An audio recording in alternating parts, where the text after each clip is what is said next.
A cavernous silence stretched between them, amplified by the 10 feet of polished mahogany that separated their dinner plates. Isabella Romano stared at the meal she hadn't touched. To her, the expertly prepared fish on her plate might as well have been ash. For months now, everything tasted of nothing, and every day felt the same. At the far end of the table, Lorenzo's face was bathed in the cold blue light of his phone, his attention a world away. He hadn't bothered to look up since they'd sat down 20 minutes ago. I was thinking, Isabella started, her voice barely a whisper. Maybe we could. His reply was a swift, dismissive blade. I'm busy. She fell silent, her words dissolving in the oppressive quiet. She picked up her wine glass, took a delicate sip, and placed it back down with painstaking precision. The thick fog clouding her mind made every small action feel like a monumental effort, as if she were moving through deep water. When had it become this suffocating? The memories were blurred, the days bleeding into one another without shape or color. She was vaguely aware of a time before this, a version of herself who was sharper, more present. But trying to grasp that memory was like trying to cup smoke in her hands. You need to eat, Lorenzo said, his eyes still glued to his screen. You're looking too thin. Isabella glanced down at her own body, a stranger's form. Was she thin? She couldn't tell anymore. Her clothes felt looser, but everything about herself felt distant and disconnected. She fumbled with her fork, picking it up and setting it down again. Suddenly, Lorenzo shot up from his chair, its legs screeching against the polished floor. I have to take a call. Will you be back? She asked, but he was already gone.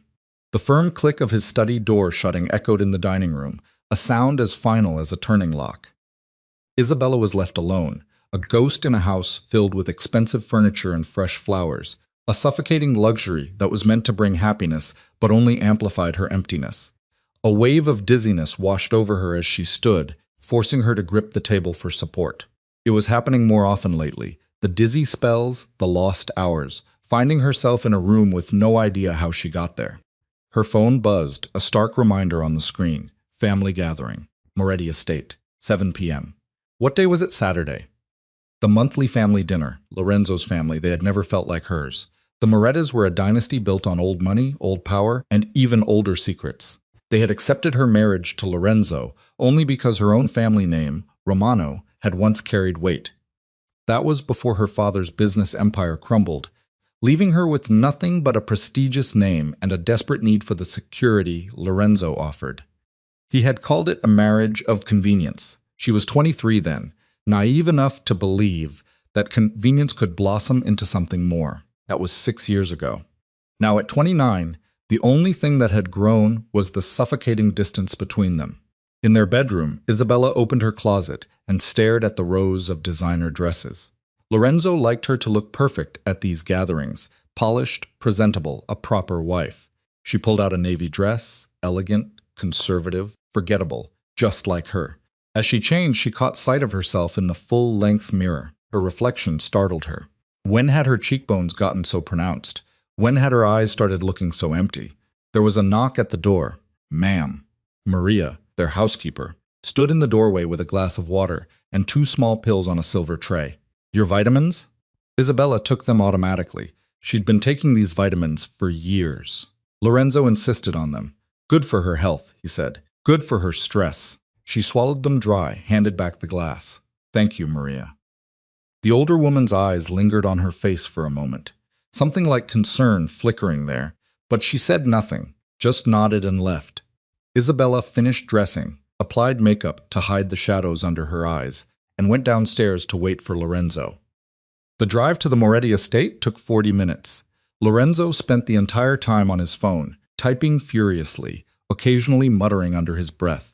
Isabella watched the city lights blur past her window and tried to remember the last time they'd had a real conversation. The Moretti mansion loomed ahead, a sprawling estate that spoke of generations of wealth and power. Cars lined the circular driveway, Mercedes, Bentleys, a Maserati that belonged to Lorenzo's cousin, Nico. Remember, Lorenzo said as they pulled up, his first words to her since they'd left home. Don't embarrass me tonight. Keep your head clear. Keep your head clear, as if the fog wasn't something he'd helped create, as if she had any control over it anymore. Inside, the gathering was already in full swing. The Moretti family filled the grand living room. Lorenzo's parents, his siblings, Cousins, various aunts and uncles, all of them beautiful, successful, dangerous in ways Isabella had never quite understood. Lorenzo's mother, Caterina, air-kissed her cheeks without any warmth. Isabella, how nice. Hello, Caterina. You look tired. Dear, are you sleeping well? I'm fine, thank you. Caterina's smile didn't reach her eyes. It never did. She'd made it clear from the beginning that Isabella wasn't good enough for her son, not connected enough, not ruthless enough, not enough. Lorenzo abandoned her almost immediately, gravitating toward his father and the other men clustered near the bar. Isabella found herself alone, clutching a champagne glass she didn't remember picking up. She drifted toward the periphery of the room, trying to make herself invisible. It was a skill she'd perfected over the years. Isabella. She turned. Julia, Lorenzo's younger sister, stood beside her. Unlike the others, Julia had always been kind to her.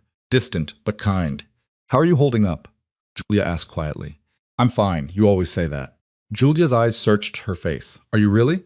Isabella opened her mouth to deliver another pleasant lie, but something in Julia's expression stopped her. For just a moment, she wanted to tell the truth, wanted to say, no, I'm not fine. I can't remember who I used to be. I feel like I'm disappearing, and I don't know how to stop it. But before she could speak, the room shifted. Conversations quieted. People turned toward the entrance. Massimo Moretti had arrived. Isabella had met Lorenzo's uncle exactly twice before. Once at their wedding, where he'd shaken her hand and looked at her like he could see through skin and bone to whatever was underneath. And once at a family dinner 2 years ago, though that memory was hazy, lost in the fog. But she remembered the basics. Massimo was the real power in the Moretti family. Lorenzo's father might hold the title, but Massimo held the strings. He was in his late 40s, silver threading through his dark hair, his face all sharp angles and harder edges. He wore his authority like other men wore cologne, subtle but unmistakable.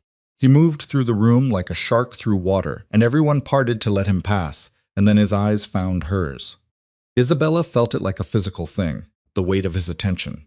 He was across the room, but she could feel him looking at her, really looking in a way no one had in years. Something flickered in his expression. Surprise, maybe, or recognition. He started toward her. Julia touched her arm. I should go say hello too. She disappeared quickly, reading something in the air that Isabella couldn't quite grasp. Massimo stopped in front of her. Up close, he was even more intimidating, tall enough that she had to tilt her head back to meet his eyes. They were dark, almost black, and completely focused on her, Isabella. His voice was deep, measured. We haven't properly met. We met at my wedding. That wasn't a meeting. That was a formality. He extended his hand. Massimo Moretti. She shook it. His grip was firm, warm. I know who you are. Do you? Something in his tone suggested layers she didn't understand. How have you been? It was a simple question, a throwaway pleasantry, but the way he asked it with genuine attention, like her answer actually mattered, made her throat tighten unexpectedly. I'm well, thank you. His eyes narrowed slightly. Are you? No one ever pushed back on her automatic responses. No one ever questioned the pleasant lies. Faltered. The fog in her head seemed thicker suddenly. Yes, of course. Massimo studied her for a long moment. You don't look well. I'm sorry. You look like you're disappearing. He said it matter-of-factly without cruelty. Like you're here but not here. Isabella's heart was beating too fast. I don't know what you mean. I think you do. He stepped closer, lowering his voice. I remember you, Isabella, from the wedding. You were different then, sharper, present. What happened? She wanted to tell him nothing had happened, wanted to smile and change the subject and float away like she always did, but his directness had cracked something open inside her and words tumbled out before she could stop them. I don't know. I can't. I can't remember being different. Can't or won't. Can't. Her voice broke slightly. Everything's fuzzy. Has been for years. I thought maybe it was just me, just getting older, being tired. But Isabella, Lorenzo's voice, cut through their conversation like a blade. He appeared at her elbow, his hand gripping her arm just a little too tight. I've been looking for you. We were just talking, Massimo said evenly. I can see that. Lorenzo's smile was strained. If you'll excuse us, uncle, I need to borrow my wife. He steered her away before Massimo could respond, his fingers digging into her arm hard enough to leave marks. What the hell was that? Lorenzo hissed once they were out of earshot. He was just being polite. He doesn't do polite. Stay away from him. Lorenzo, you're hurting me. He released her arm abruptly, glancing around to make sure no one was watching. Go to the bathroom. Fix your face. You look like you're about to cry. I'm not. Just do it, Isabella. She went, not because he told her to, but because she needed space to breathe, to think, to process what had just happened. The bathroom was empty. Isabella locked the door and leaned against it, her heart still racing. She looked at herself in the mirror. Massimo's words echoed in her head. You look like you're disappearing.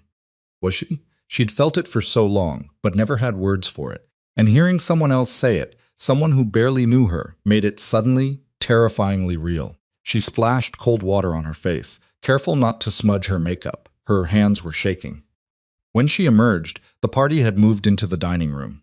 Isabella found her assigned seat next to Lorenzo, of course, at the far end of the table from Massimo. Dinner was an elaborate affair, course after course of exquisite food that Isabella barely tasted. Conversations swirled around her, business deals, family politics, veiled threats disguised as jokes. She smiled when appropriate, nodded at the right moments, played her role perfectly. But she could feel Massimo watching her from the other end of the table. Every time she glanced up, his eyes were there, studying her with an intensity that made her feel exposed and seen all at once. Lorenzo noticed. His hand found her thigh under the table, squeezing hard enough to hurt, a warning. After dinner, the men retired to the study for cigars and business.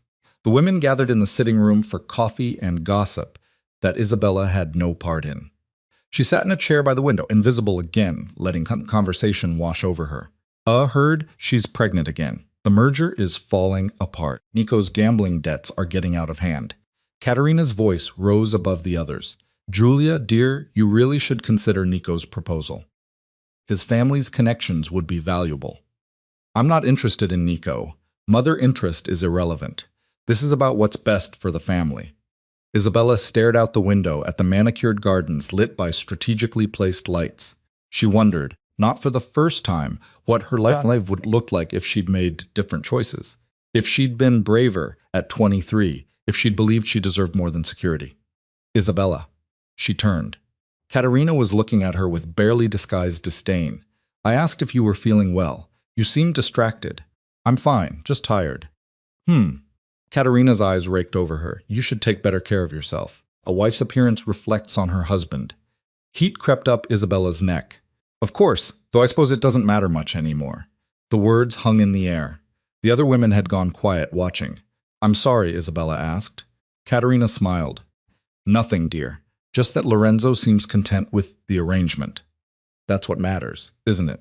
There was something underneath her words, something Isabella's foggy brain couldn't quite grasp, but it felt like cruelty, like everyone in the room knew a joke she wasn't in on. She stood abruptly. Excuse me, I need some air. No one tried to stop her. Isabella found herself on the terrace, breathing in the cool night air. The sounds of the party were muffled behind thick windows. Out here she could almost pretend she was alone, free. Running away, she spun. Massimo stood in the shadows near the door, a glass of whiskey in his hand. I needed air. So did I. He moved to the railing beside her, leaving a respectful distance between them, though I suspect for different reasons. They stood in silence for a moment. Isabella's mind raced, trying to find something to say, some way to fill the quiet. Why were you staring at me during dinner? The words came out before she could stop them.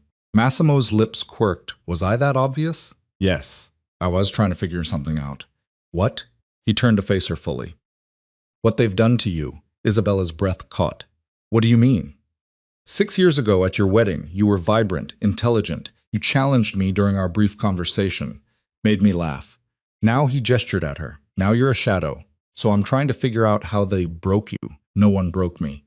But her voice lacked conviction, didn't they? Massimo took a sip of his whiskey. You can barely look people in the eye. You apologize for existing. You move through the world like you're afraid of taking up space. That's not who you were. Maybe you're remembering wrong. I'm not. Isabella's hands gripped the railing. Why do you care? I don't like waste. And you, Isabella Romano, are being wasted. Something in his words cracked open a door she'd kept locked for years. Anger flickered behind it. Real hot anger. You don't know anything about me. I know enough. I know my nephew is a fool. I know this family has a way of crushing anything soft. And I know you're still in there somewhere under all the fog. Stop. Isabella's voice shook. Just stop. You don't get to do this. You don't get to show up and tell me I'm broken and act like you see something no one else does. You're part of this family, part of this whole. She gestured wildly at the house behind them. Machine that grinds people down, so don't stand there and pretend you're different. Massimo's expression didn't change, but something flickered in his eyes. Respect, maybe. You're right, he said quietly. I am part of it. I've done things that would horrify you. I'm not a good man, Isabella, but I'm an honest one, and honestly, you deserve better than what you have. What I have is none of your business. Fair enough. He set down his glass. But when you're ready to wake up, when you're ready to fight, and I think that day is coming, whether you know it or not, remember this conversation. Remember that someone saw you. He walked away, leaving her alone on the terrace with her heart pounding and her carefully constructed numbness in pieces around her feet. Isabella stayed outside until the cold seeped through her dress. When she finally went back in, Lorenzo was ready to leave. He didn't ask where she'd been, didn't seem to care. The drive home was silent. Lorenzo's jaw was tight, his hands gripping the steering wheel harder than necessary. Inside their house, he finally spoke. What did Massimo say to you? Nothing. We just talked about what? Nothing important. Isabella started toward the stairs. I'm tired. I'm going to bed. Lorenzo grabbed her wrist, spinning her around. Don't lie to me. Massimo doesn't do small talk. He doesn't waste time on pleasantries. So what did he want? Nothing, Lorenzo. He was just being polite. His eyes narrowed. You're acting strange. I'm tired. No, you're different. Since when do you talk back to me? Since about an hour ago, Isabella thought, since someone looked at her like she was real. I'm going to bed. She pulled free and climbed the stairs, feeling Lorenzo's eyes boring into her back. In their bedroom, she changed into a nightgown and washed her face. In the mirror, she looked the same, but something inside felt different, unstable, like a foundation cracking. Maria appeared with the usual tray. Water, pills. Isabella stared at them. She'd taken these vitamins every night for years. Lorenzo insisted on them for her health, for her stress, for her ma'am. Maria held out the tray. Isabella took the pills, but instead of swallowing them, she closed her fist around them. Thank you, Maria. After the housekeeper left, Isabella opened her hand and looked at the small white tablets. Just vitamins. That's what Lorenzo said. What the bottle said. But Massimo's words echoed in her head. What they've done to you. She walked to the bathroom and dropped the pills into the toilet, flushed them away. It was a small act of rebellion, probably meaningless. Just vitamins, after all. But as she climbed into bed alone, because Lorenzo was still downstairs, she felt something she hadn't felt in years. She felt awake. The next morning, Isabella woke with a headache, sharp and insistent, pounding behind her eyes. She'd had headaches before, but this was different, more focused, like her brain was working too hard, firing synapses that had been dormant. She showered, dressed, went downstairs. Lorenzo's was already gone. A note on the counter said he had meetings all day. Maria made her breakfast. Isabella ate mechanically, waiting for the usual morning routine. But Maria didn't bring the tray. The vitamins were only at night. The day stretched ahead of her, empty and formless. Usually, Isabella would fill it with meaningless tasks. Organizing closets that were already organized, reading books she'd forget within hours, staring at walls. But today, the fog seemed thinner, the edges of her thoughts sharper. She found herself in Lorenzo's study, standing in front of his desk. He kept it locked when he wasn't home. Always had. Why? What was he hiding? The question had never occurred to her before, or if it had been swept away in the fog. But now it stuck, insistent. Isabella tried the drawer locked as expected. She stepped back, her heart racing. What was she doing? Lorenzo would be furious if he found her snooping, but Lorenzo was always furious about something. And suddenly, Isabella found she didn't care. She searched the study looking for a key. Found nothing. The desk was solid mahogany, the lock professional grade. She was about to give up when she noticed something. The bottom drawer didn't sit quite flush with the others. There was a tiny gap, barely visible. Isabella knelt down, peering closer. The drawer had a false bottom. Her hands were shaking as she pulled out the drawer completely, setting it on the floor. And there, tucked into the hollow space beneath, was a folder. Inside were photographs. Isabella's breath stopped. The photo showed Lorenzo with a woman, a beautiful brunette Isabella had never seen before. The images were intimate. Lorenzo's hand on her waist, her lips on his cheek, the two of them laughing together, in ways Lorenzo never laughed with Isabella. There were receipts, too. Hotel rooms, jewelry, flowers, all dated within the last 3 years. And at the bottom of the folder, a handwritten note in unfamiliar script. Can't wait to finally start our real life together. Just a little longer. I love you, Sophia. Isabella sat on the floor surrounded by evidence of her husband's betrayal and felt nothing. Or no, not nothing. Relief. Because this explained it. The distance, the coldness, the complete lack of interest in her. He'd never wanted her. He'd wanted what her name used to represent. And when that value expired, so did his patience for the arrangement. But there was something else in the folder. A prescription bottle tucked behind the photos. Isabella pulled it out. Read the label. Lorazepam. Take 1 tablet daily to reduce anxiety and improve sleep. But the prescription wasn't in her name. It was in Lorenzo's from a doctor she didn't recognize.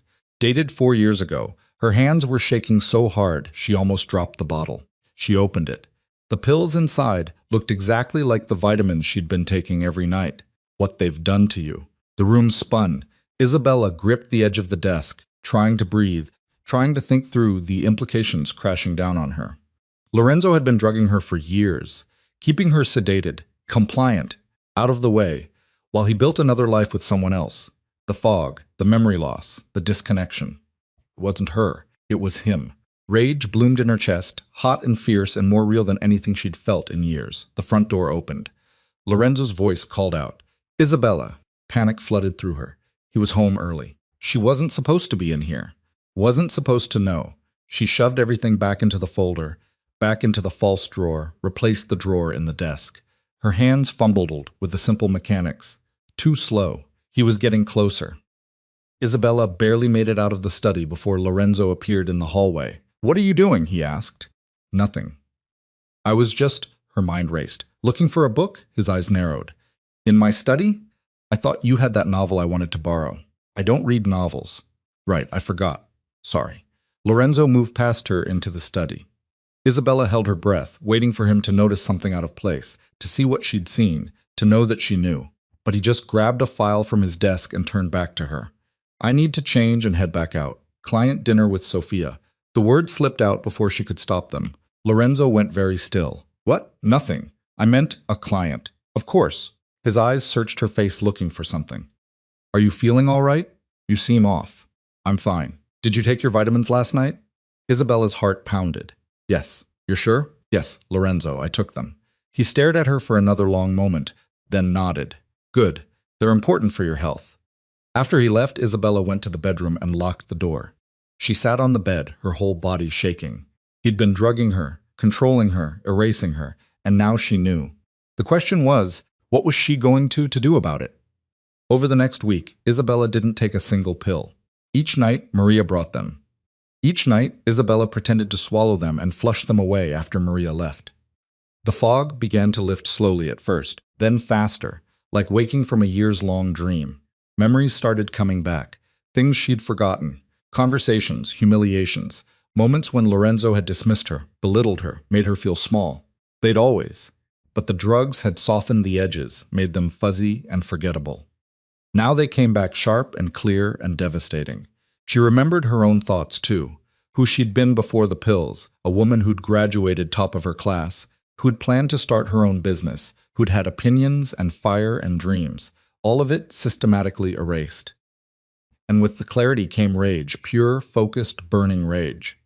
But Isabella was smart enough not to show it. She played a role, smiled when Lorenzo wanted her to smile, stayed quiet when he wanted silence, became the ghost he'd created. While inside, she planned. She needed proof. The folder in Lorenzo's study wasn't enough. She had no legal standing, no resources of her own.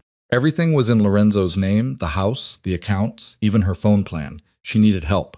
But who could she trust? Lorenzo's family certainly wouldn't believe her. Her own family was distant, powerless. The answer came 10 days after she'd stopped taking the pills. Another family dinner at the Morty estate. Isabella dressed carefully, applied her makeup with steady hands. She felt different walking into that house, clear-headed, dangerous. Massimo noticed immediately. She saw it in his eyes when they met across the room. Surprise, then something like satisfaction. He approached her during cocktail hour while Lorenzo was deep in conversation with his father. You stopped taking them, Massimo said quietly. Isabella's breath caught. How did you your eyes? You're present actually here. I don't know what you're talking about. Yes, you do. He took a sip of his whiskey. Whatever they were giving you, you stopped and now you're awake. Isabella glanced around, making sure no one was listening. He's been drugging me for years to keep me manageable. Massimo's expression darkened. Lorenzo, who else? Do you have proof? Not enough. What are you going to do? I don't know yet. Isabella met his eyes. But I'm not going back to sleep. Good. Massimo set down his glass. When you're ready to move, you let me know. I'll help. Why would you help me? Because Lorenzo's a fool, and fools make mistakes that affect the whole family. Better to cut out the cancer before it spreads. It wasn't exactly a noble reason, but Isabella didn't need noble. She needed practical. There's someone else, she said. A woman. Sophia, he's been with her for years. Massimo's jaw tightened. Does he know you know? No. Keep it that way. Gather everything you can. Then we'll make our move. Our move? You didn't think you were doing this alone, did you? Massimo leaned closer. Lorenzo's playing a dangerous game, betraying family trust, hiding assets, drugging his wife to cover up an affair. When this comes out, and it will come out, the family will want blood. Better if we control how and when. Isabella stared at him. You're using me. We're using each other. You want out. I want my nephew to face consequences for his stupidity. We both win. It should have offended her, should have made her feel manipulated, but Massimo's honesty was refreshing after years of Lorenzo's lies. Okay, she said. I'm in. Massimo gave her his private number that night. Not his business line, the one he kept for family and associates, but a separate phone that bypassed all the usual channels. Isabella memorized the digits and deleted the text immediately. Call me when you have something, he'd said, or when you need to get out, whichever comes first. 3 days passed. Isabella played the perfect wife while her mind worked in the background, cataloging everything, planning her next move. Lorenzo barely noticed the shift in her, too caught up in his own deceptions to see that hers had begun. She started documenting. Every time Lorenzo left the house, she photographed the contents of his study.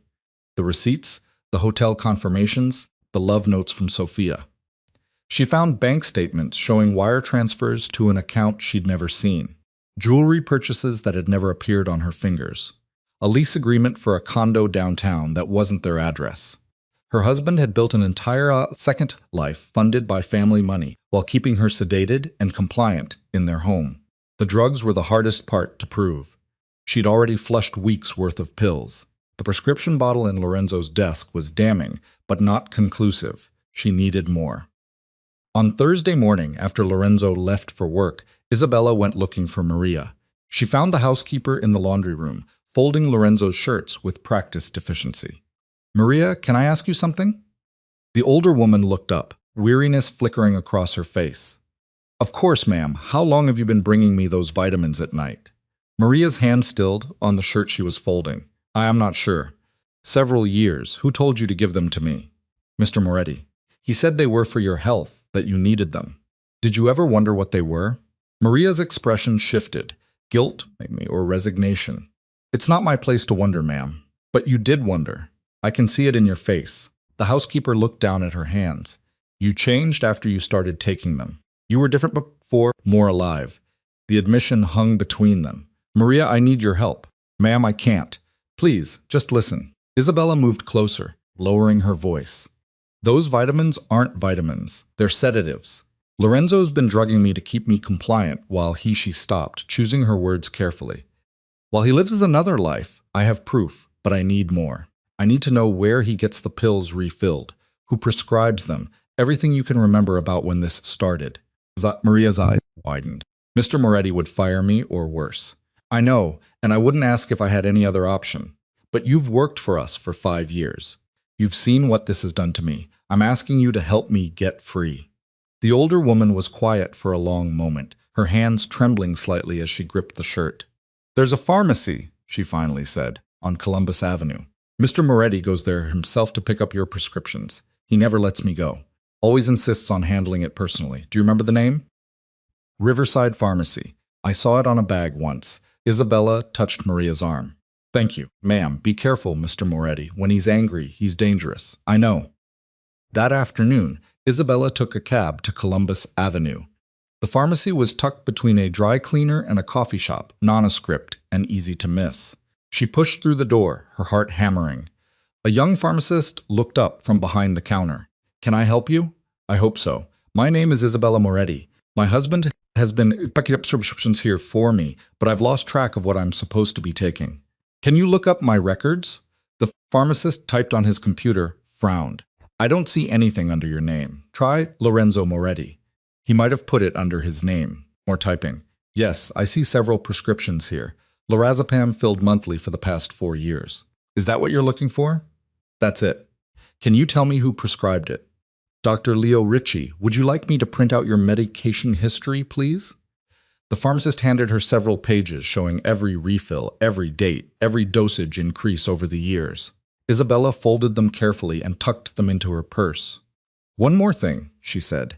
"Is there any way to get a copy of the original prescription? That would require Dr. Ritchie's office to release it. Patient privacy laws. Even if I'm the patient, the prescription is in your husband's name, ma'am. Technically, he's the patient of record." Isabella smiled tightly. "Of course. Thank you for your help." Outside, she leaned against the brick wall and let herself breathe. She had proof now. Documentation showing years of controlled substances prescribed to Lorenzo, but given to her. It wasn't perfect, but it was something. Her phone buzzed. A text from Lorenzo. "Dinner meeting tonight, don't wait up." Isabella stared at the message. 6 months ago. Well, hell, 2 weeks ago, she would have accepted it without question. Would have eaten alone, taken her pills, drifted off into medicated sleep. Now she saw it for what it was. Another night with Sophia. Another piece of the life he'd built without her. She called Massimo. He answered on the second ring. "Talk to me." "I have documentation.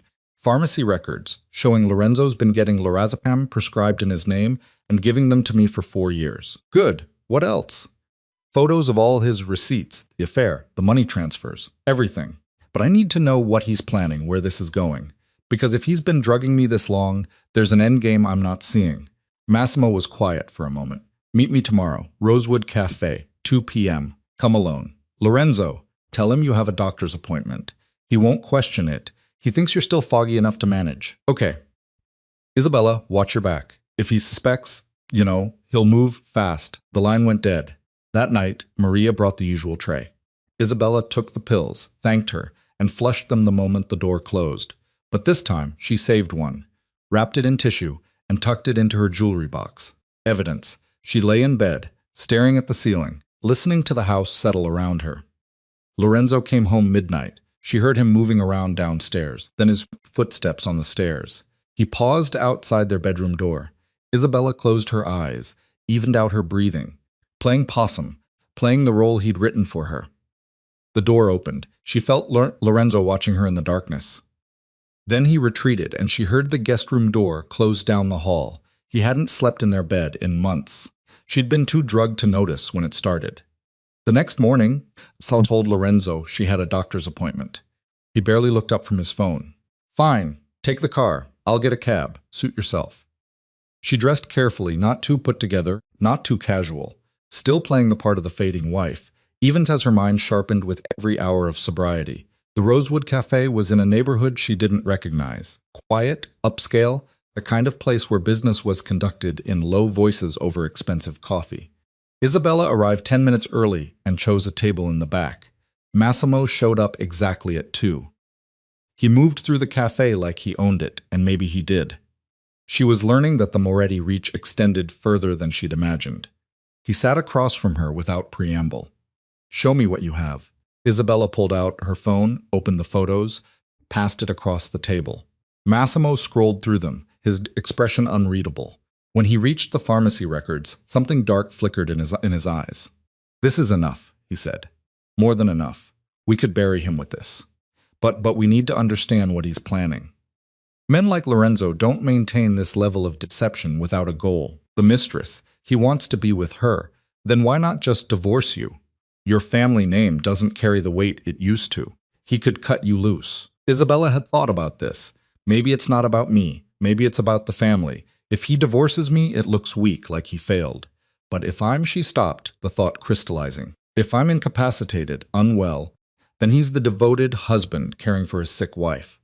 Massimo's eyes narrowed while actually keeping you sedated and out of the way, free to do whatever he wants, and eventually maybe I have some kind of accident or my health just fails. Too many pills, too much mixing medications. Easy to explain. Jesus. Massimo leaned back. He's planning to kill you slowly but deliberately. The word should have terrified her.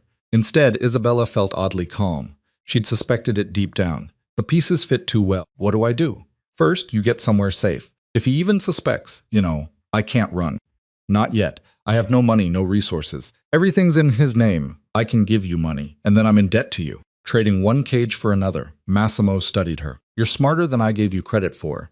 I'm smarter than Lorenzo gave me credit for. That's going to be his mistake. A smile tugged at Massimo's mouth. There she is. The woman from the wedding. She's been sleeping, but she's awake now. Good, because we're going to need her. Massimo leaned forward. Here's what we do. You keep playing the role. Keep him thinking you're still under, but you document everything, and I mean everything. Where he goes, who he talks to, every transaction you can find. We build a case, so airtight he can't wriggle out. And then we take it to the family, not the law. This stays internal. The Moretti handle their own problems. When the truth comes out in front of the council, Lorenzo won't just lose you. He'll lose everything. The council, the family's ruling body, his father, his uncles, me. We handle disputes, make decisions about family business. If Lorenzo's been acting against family interests, and trust me, drugging and planning to murder his wife qualifies, they'll strip him of everything. Power, money, name, he'll be nothing. Isabella let that sink in. It was more than she'd hoped for. Not just escape, but destruction. Why are you helping me? She asked. Really? Not the line about cutting out cancer. What do you get out of this? Massimo was quiet for a moment. I told you at the party. I don't like waste. And watching what my family does to people, how we grind them down and use them up. I'm tired of it. I can't change the whole system, but maybe I can give you a chance to break free of it. That's worth something. It wasn't a declaration of altruism, but it was honest. Okay, Isabella said. I'm in all the way. Then let's get to work. Over the next 2 weeks, Isabella became a ghost in her own home. Silent, observant, documenting everything. She found access codes to Lorenzo's laptop by watching over his shoulder. She photographed every paper in his study. She even hired a private investigator, paid in cash from an emergency fund her mother had given her years ago. One Lorenzo didn't know existed, to follow him. The investigator's report came back with an address, a luxury condo in the financial district, and a name, Sofia Rossi. Isabella stared at the photo of the woman who'd been sleeping with her husband. Sofia was beautiful in an obvious way. Dark hair, perfect skin, the kind of body that came from expensive trainers and careful maintenance. She was also young, 26, according to the report, an associate at Lorenzo's firm. Of course she was. There were photos of them together. Lorenzo's hand on Sofia's lower back as they entered a restaurant. The two of them laughing in a wine bar, a shot through the window of the condo, showing Lorenzo kissing her in the kitchen. Isabella felt nothing looking at them. No jealousy, no hurt, just cold calculation. Sofia was a complication. If Lorenzo was planning to start over with her, he'd need Isabella out of the picture permanently. The timeline became clear. She called Massimo. He's moving faster than we thought, Massimo said after she filled him in. If he's already setting up a life with this woman, he'll want you gone soon. How soon? Weeks, maybe? Months. If we're lucky, then we move now.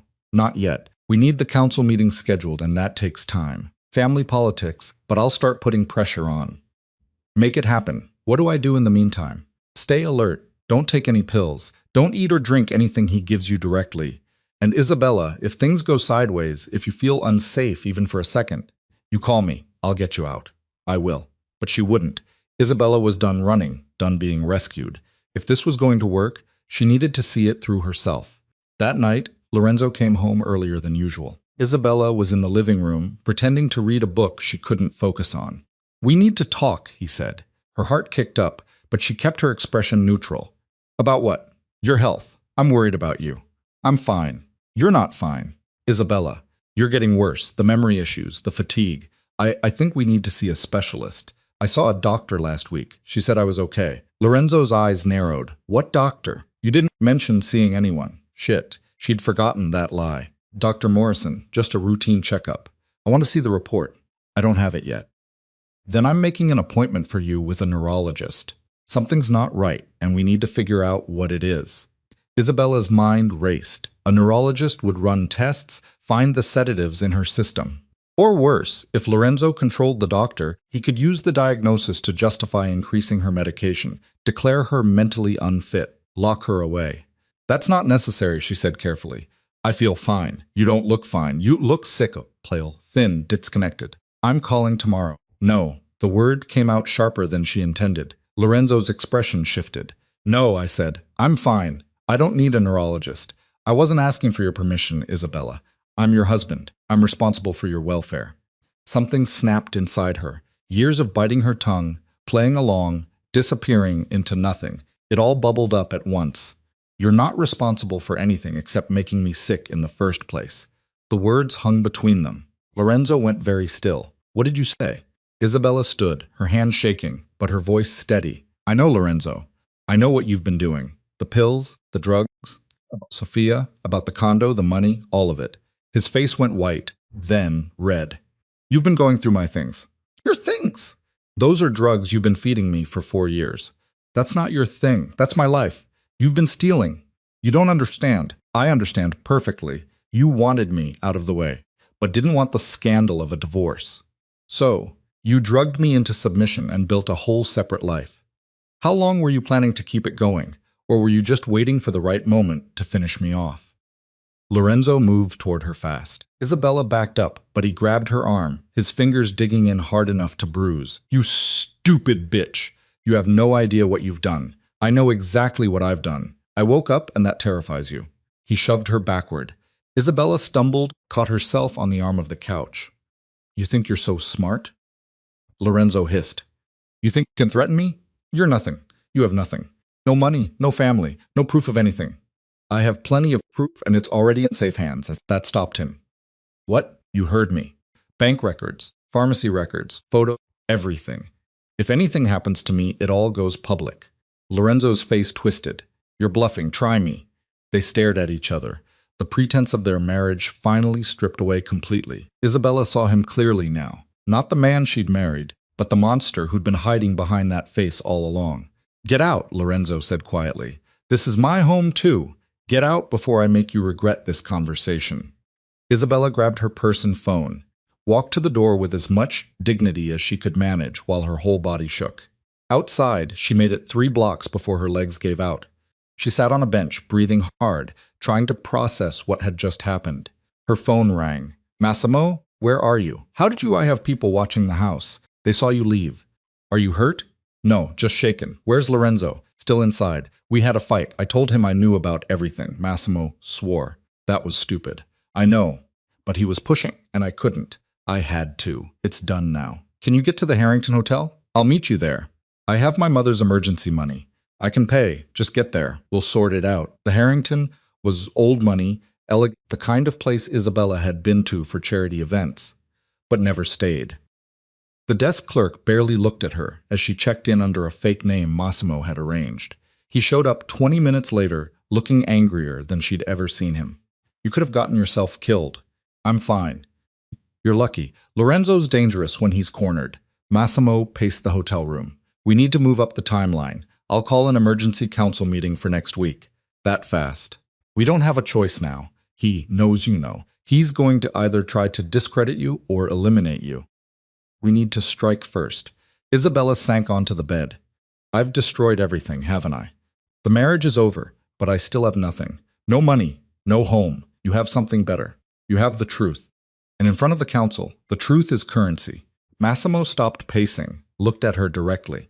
But you need to be prepared. When we do this, Lorenzo's going to come at you with everything.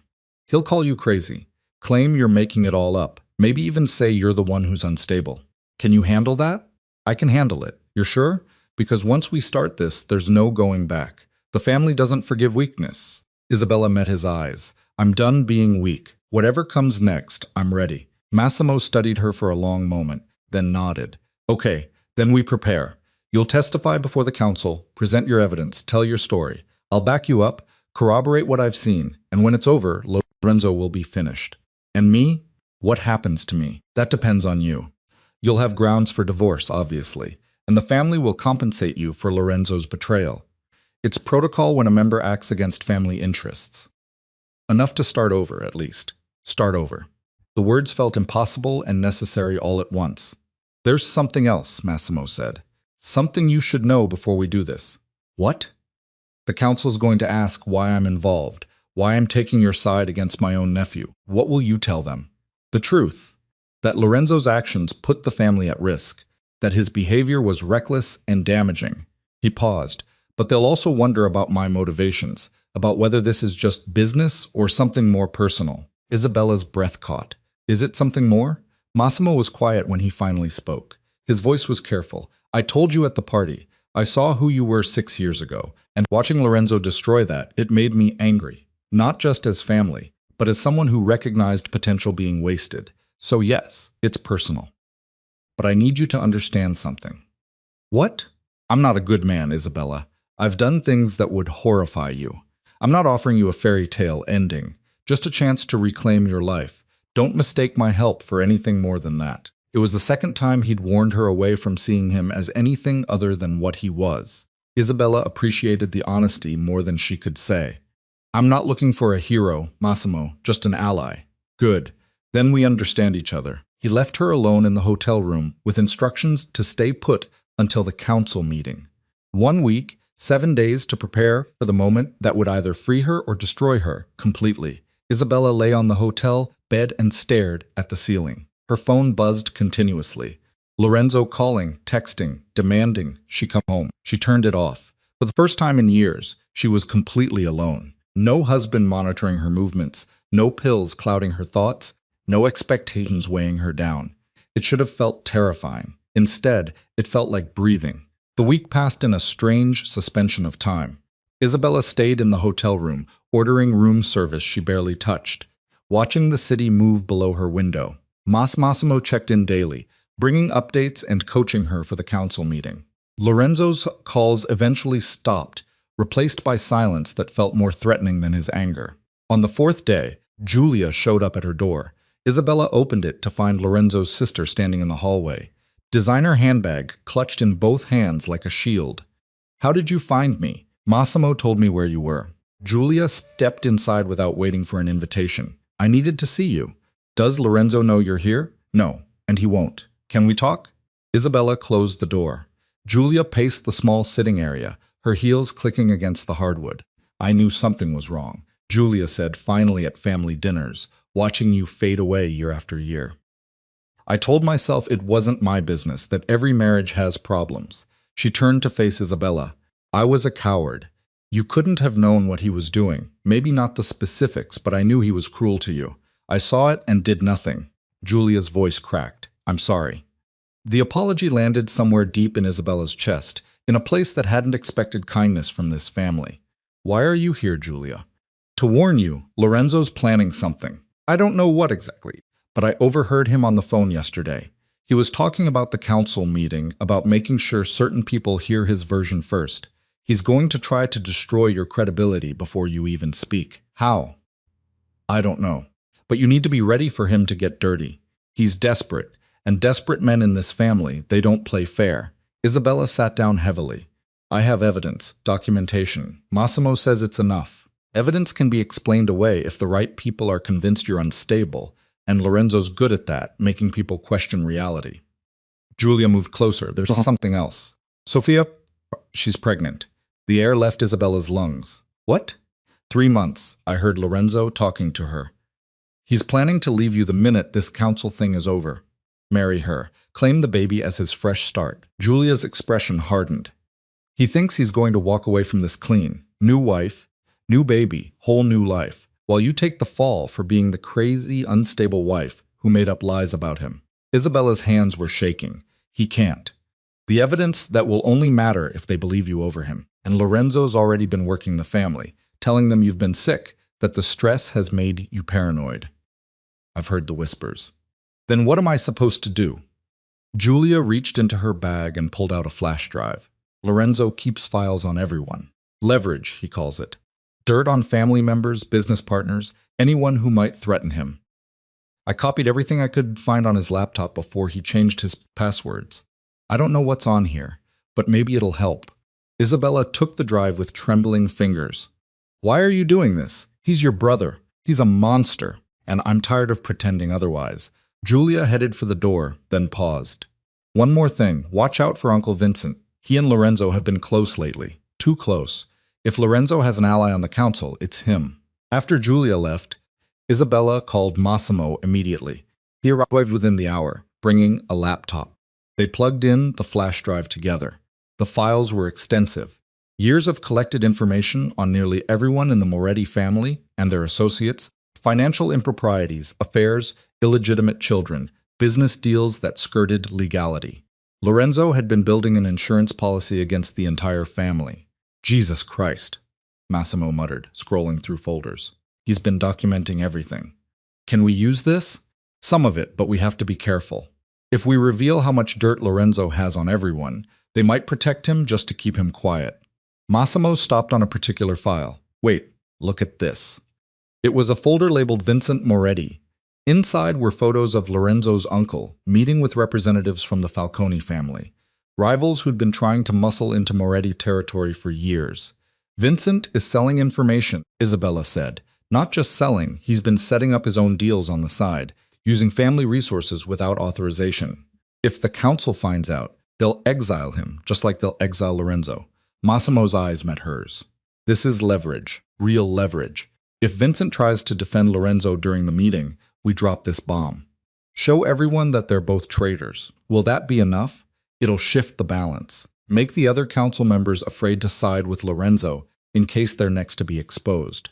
Massimo closed the laptop. This changes everything. We're not just fighting for your freedom anymore. We're going to war with half the family. The reality of it settled over Isabella like a heavy coat. I didn't want this. I just wanted out. I know, but that's not how this works. The family doesn't do quiet separations. It's all or nothing. Massimo moved closer. You can still walk away, take some money, disappear, start over somewhere else. No one would blame you. Isabella thought about it. Really thought about it. She could run. Could take whatever Massimo offered and build a small, safe life somewhere far from the Moretti family and their brutal politics. But then she thought about the years Lorenzo had stolen from her. The person she'd been before the drugs, the fog that had nearly consumed her completely. No, she said, I'm seeing this through. Even if it gets ugly, especially if it gets ugly, Lorenzo doesn't get to win. Not after what he did. Massimo smiled, and it wasn't a kind smile. It was the smile of someone who understood revenge. Okay, then let's burn it all down. The council meeting was set for Monday evening at the Moretti estate. Isabella spent the weekend preparing, going over her testimony with Massimo until she could recite the facts in her sleep. He drilled her on potential questions, how to stay calm under attack, how to present evidence without seeming vindictive. They're going to try to rattle you, he said Sunday night. Make you emotional, make you look unstable. You need to stay cold, clinical, just the facts. I can do that. Can you? Because the minute you show weakness, they'll tear you apart. This family respects strength and nothing else. Isabella met his eyes. I survived 6 years of being drugged and erased. I can handle a room full of judgmental bastards. Massimo laughed. There she is. Monday arrived too fast and too slow. Isabella, dressed carefully in a charcoal suit, professional, severe. Nothing that could be called emotional or unstable. She pulled her hair back, applied minimal makeup. She needed to look like someone in control. Massimo picked her up at 6. The drive to the estate was silent. Isabella watched the familiar route pass by, remembering all the times she'd made this trip with Lorenzo, foggy and compliant. That version of herself felt like a stranger now. Whatever happens in there, Massimo said as they pulled up to the mansion. You don't back down, you hear me? They smell fierce like sharks smell blood. I won't back down. Mom inside. The council was already assembled in the formal dining room. The table had been cleared, replaced with a long conference setup. 5 men sat on one side, Lorenzo's father, Antonio, at the center, flanked by his brothers, Vincent and Sergio, and 2 cousins, Isabella barely knew. They all looked at her with varying degrees of suspicion and hostility. Lorenzo sat at the far end, his lawyer beside him. He wouldn't look at her. Massimo guided Isabella to a chair facing the council. He took the seat up beside her, his presence a solid wall of support. Antonio Moretti called the meeting to order. We're here to address serious allegations made by Isabella Moretti against her husband Lorenzo. These allegations, if true, represent a violation of family trust and honor. Isabella, you may begin. Her mouth was dry. Under the table, Massimo's hand briefly touched her knee, grounding her. Isabella stood. For the past 4 years, my husband has been systematically drugging me with lorazepam to keep me sedated and compliant. During this time, he has been conducting an affair with a woman named Sophia Rossi, using family money to fund a separate residence and lifestyle. He has stolen years of my life and my autonomy while planning to eventually remove me permanently. The room erupted. Lorenzo's father held up a hand for silence. Those are serious accusations. What proof do you have? Isabella opened her folder. Pharmacy records showing prescriptions filled in Lorenzo's name, but given to me. Bank statements showing money transfers to accounts I don't have access to. Photos of Lorenzo with Sophia Rossi. Lease agreements for a condo in both their names. And testimony from household staff who witnessed Lorenzo instructing them to give me these pills. She passed copies around the table. The council members examined them in silence. Vincent spoke first. These could be fabricated. Pharmacy records can be faked. Not these. They're certified copies directly from Riverside Pharmacy. The pharmacist will testify if needed. Oh, and the affair? Antonio asked infidelity, while distasteful is not a family matter. It becomes a family matter when he's using Moretti money to fund it without authorization. When he's making decisions about family assets based on his personal interests rather than family interests. Lorenzo's lawyer stood. My client maintains that Isabella has been suffering from mental health issues for years. The medication in question was prescribed to help her anxiety and depression. The fact that she's now spinning this into some conspiracy shows how disturbed she's become. I'm not disturbed. I'm clear-headed for the first time in years because I stopped taking the drugs he was feeding me. Drugs that were prescribed by a licensed physician for legitimate medical reasons, the lawyer countered. Prescribed to him, not to me, and given to me without my knowledge or consent. That's not medicine. That's assault. Lorenzo finally spoke. You were falling apart, Isabella. I was trying to help you. The stress of the marriage, your family's financial collapse. You couldn't handle it. I did what I thought was best. You did what was convenient. You kept me sedated so I wouldn't notice you building another life with another woman. That's not true. Sophia Rossi is pregnant with your child. 3 months along. Are you going to deny that too? The room went silent. Lorenzo's voice was ice. Is this true, Lorenzo? It's complicated. Answer the question. Is this woman pregnant with your child? Lorenzo's jaw tightened. Yes. And you were planning to divorce Isabella and marry this woman? After I made sure Isabella was taken care of? Yes, she was sick. Father, she needed help, and I couldn't provide it while maintaining my position in the family. I was going to make sure she had the best care in a mental institution. Isabella cut in. That was your plan, wasn't it? Drug me until I really was unstable, then have me committed so you could take over my assets and start your new life guilt-free. That's insane, is it? Because I found the consultation records with Riverside Psychiatric Hospital in your office, dated 3 weeks ago. You were already laying groundwork for my commitment. She pulled out more papers. Massimo helped her distribute them. Lorenzo's face went from pale to crimson. These are private medical consultations about committing your wife against her will based on a condition you created by drugging her. Isabella said that's not private. That's premeditated. Vincent cleared his throat. While all of this is concerning, I'm not sure it rises to the level of family intervention. Marriages fail. People make mistakes. Perhaps we're overreacting. Tell them about the Falcone family, Massimo said quietly. Vincent froze. What? Tell them about your meetings with Alexei Falcone, about the information you've been selling, the deals you've been making on the side. The room exploded again. Antonio's voice cut through the chaos like a knife. What is he talking about, Vincent? Nothing. He's deflecting. Massimo pulled out his own folder. I have photos, financial records, communication logs. Vincent has been working with our competitors for 18 months, sharing family business information, setting up parallel operations, siphoning resources. That's a lie, is it? Massimo spread photos across the table. Vincent meeting with known Falcone associates, bank transfers, encrypted messages that Massimo's people had somehow accessed. Antonio's face had gone dark red. Vincent, explain this. It's not what it looks like. Then what is it? Because it looks like betrayal. Vincent's composure cracked. You left me no choice. You've been shutting me out of major decisions for years, giving all the power to Massimo and your sons. I built my own security, that's all. By selling out your family, Sergio demanded, I was protecting my interests. You were committing treason, Antonio said, against your own blood. The attention had shifted completely away from Isabella and Lorenzo. She watched as the council turned on Vincent with vicious efficiency. They smelled weakness now, and they were circling. But Lorenzo's lawyer wasn't finished. This is very convenient. Presenting evidence against Vincent right when Isabella's credibility is questioned. It seems like a coordinated attack designed to destabilize the family. Or it's the truth coming out all at once. Massimo said Lorenzo and Vincent have been working together. Lorenzo provided Vincent with inside information in exchange for support on the council. They're both corrupt. That's not true, Lorenzo said, but his voice lacked conviction. Prove it, Massimo challenged. If you're innocent, prove it. Lorenzo looked at his father, then at Vincent. Something passed between them. Fear, maybe, or recognition of defeat. The council will deliberate, Antonio announced. Everyone except council members out now.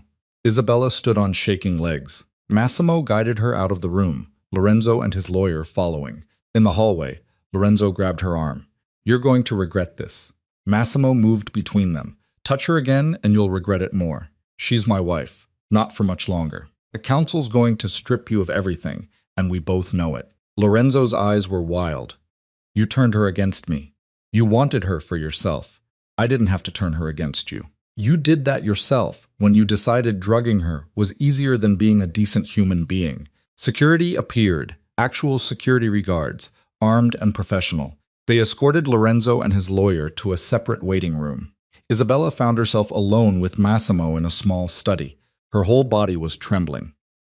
Did we do it? Is it enough? I don't know. The Vincent thing helped shifted focus. But Antonio's old school. He might decide to sweep it all under the rug to avoid scandal. And if he does, then we go to Plan B. What's Plan B? We leak everything to the press and let the court of public opinion handle it. Isabella sank into a chair. This is really happening. This is real. Massimo knelt in front of her, taking her hands. It was the most tender gesture she'd seen from him. You were incredible in there. Strong, clear, unbreakable. Whatever happens next, you won already. You took back your voice. I'm terrified. Good. Terror means you're alive. You feel things again. That's everything. They waited for 2 hours. Isabella paced. Massimo made phone calls in low tones. Neither of them ate or drank anything. The tension was suffocating. Finally, Sergio emerged. They're ready. Back in the dining room, the council had reconvened. Antonio's expression was unreadable. After reviewing all evidence and testimony, this council has reached several conclusions. First, regarding Vincent Moretti's actions, his dealings with the Falcone family represent an unacceptable betrayal of family trust. Effective immediately, he is stripped of all family business roles, all access to family resources, and all protections afforded by this family.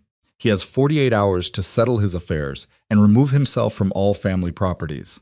Vincent started to protest, but Antonio silenced him with a look. Second, regarding Lorenzo Moretti, the evidence of systematic drugging of a family member, misappropriation of family funds, and planning the institutionalization of his wife to cover his crimes is damning and disturbing. However, Isabella's heart sank at that word.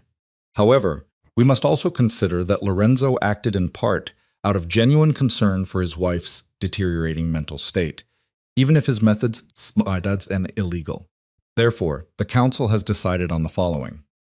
Lorenzo will be removed from all leadership positions within family business.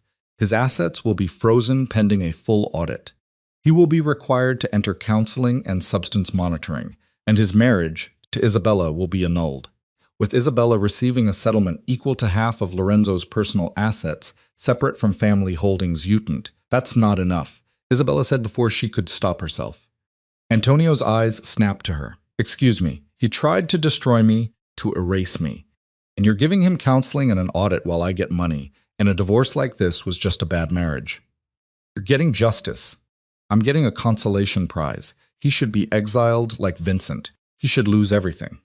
Isabella, Massimo warned quietly, but she was done being quiet. He's your son, so you're protecting him. I understand that, but don't pretend this is justice. This is you saving face while throwing me enough money to keep me quiet. Antonio stood slowly. You dare speak to me this way in my own house? I dare speak the truth. Something this family seems allergic to. The room held its breath. Isabella knew she'd crossed a line, but she was too angry to care. Antonio studied her for a long moment. Then, surprisingly, he smiled. It wasn't a warm smile, but there was something like respect in it. You have more spine than I gave you credit for. Very well. Lorenzo will also be exiled from family business for a period of no less than 5 years. During that time, he will have no access to family resources, no representation in family decisions, and no protection under family name. After 5 years, he may petition for reinstatement, but it is not guaranteed. Is that satisfactory? It wasn't everything, but it was something. Yes, Isabella said. Then it's settled. This meeting is adjourned.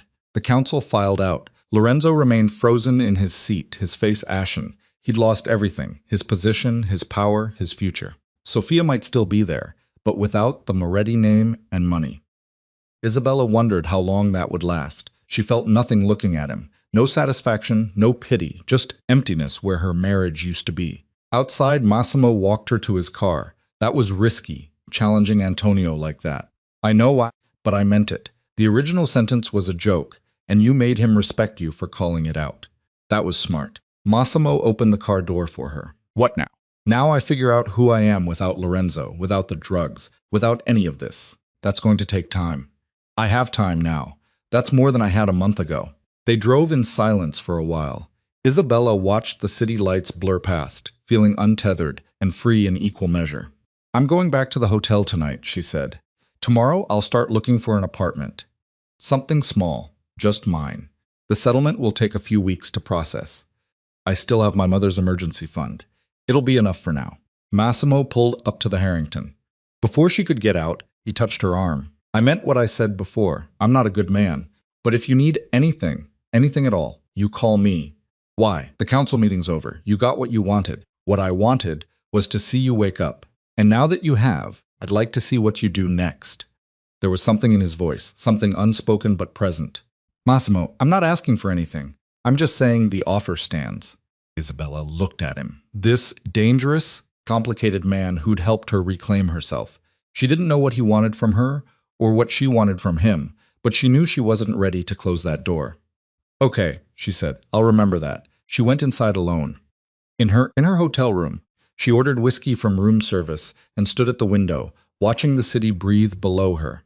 Her phone buzzed, a text from an unknown number. This isn't over. You're going to pay for what you did. Lorenzo, of course.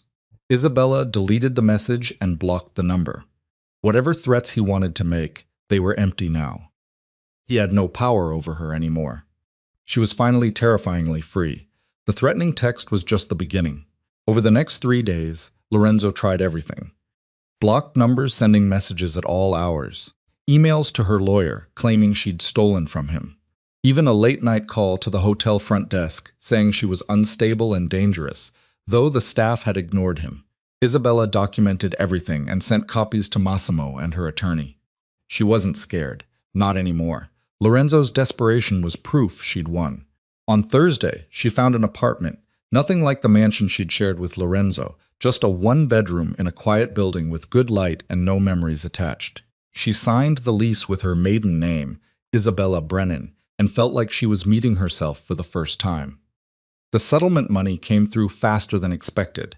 Massimo had pushed the family lawyers hard, and by Friday afternoon, Isabella had access to funds that would let her rebuild. Not lavish wealth, but independence. She could breathe. She was unpacking boxes in her new place when her phone rang.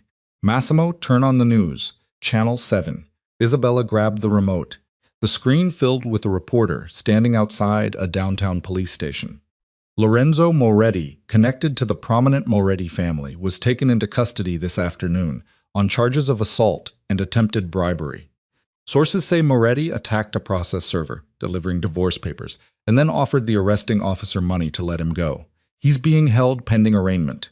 Oh my God, Isabella breathed. He's unraveling, Massimo said completely.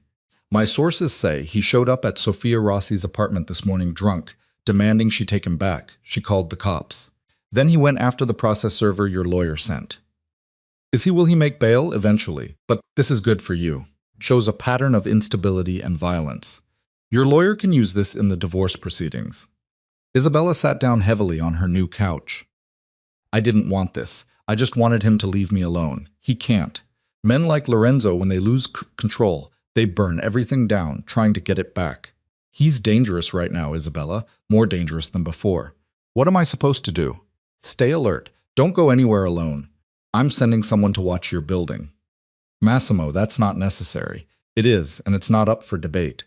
After he hung up, Isabella stood at her window and looked down at the street. Sure enough, a black SUV was parked across from her building. Whoever Massimo had sent. She should have felt trapped. Instead, she felt grateful because Massimo was right. Lorenzo was spiraling, and spiraling men did unpredictable things. The next morning, Julia called, "Have you seen him?" Her voice was tight with worry. Lorenzo? No.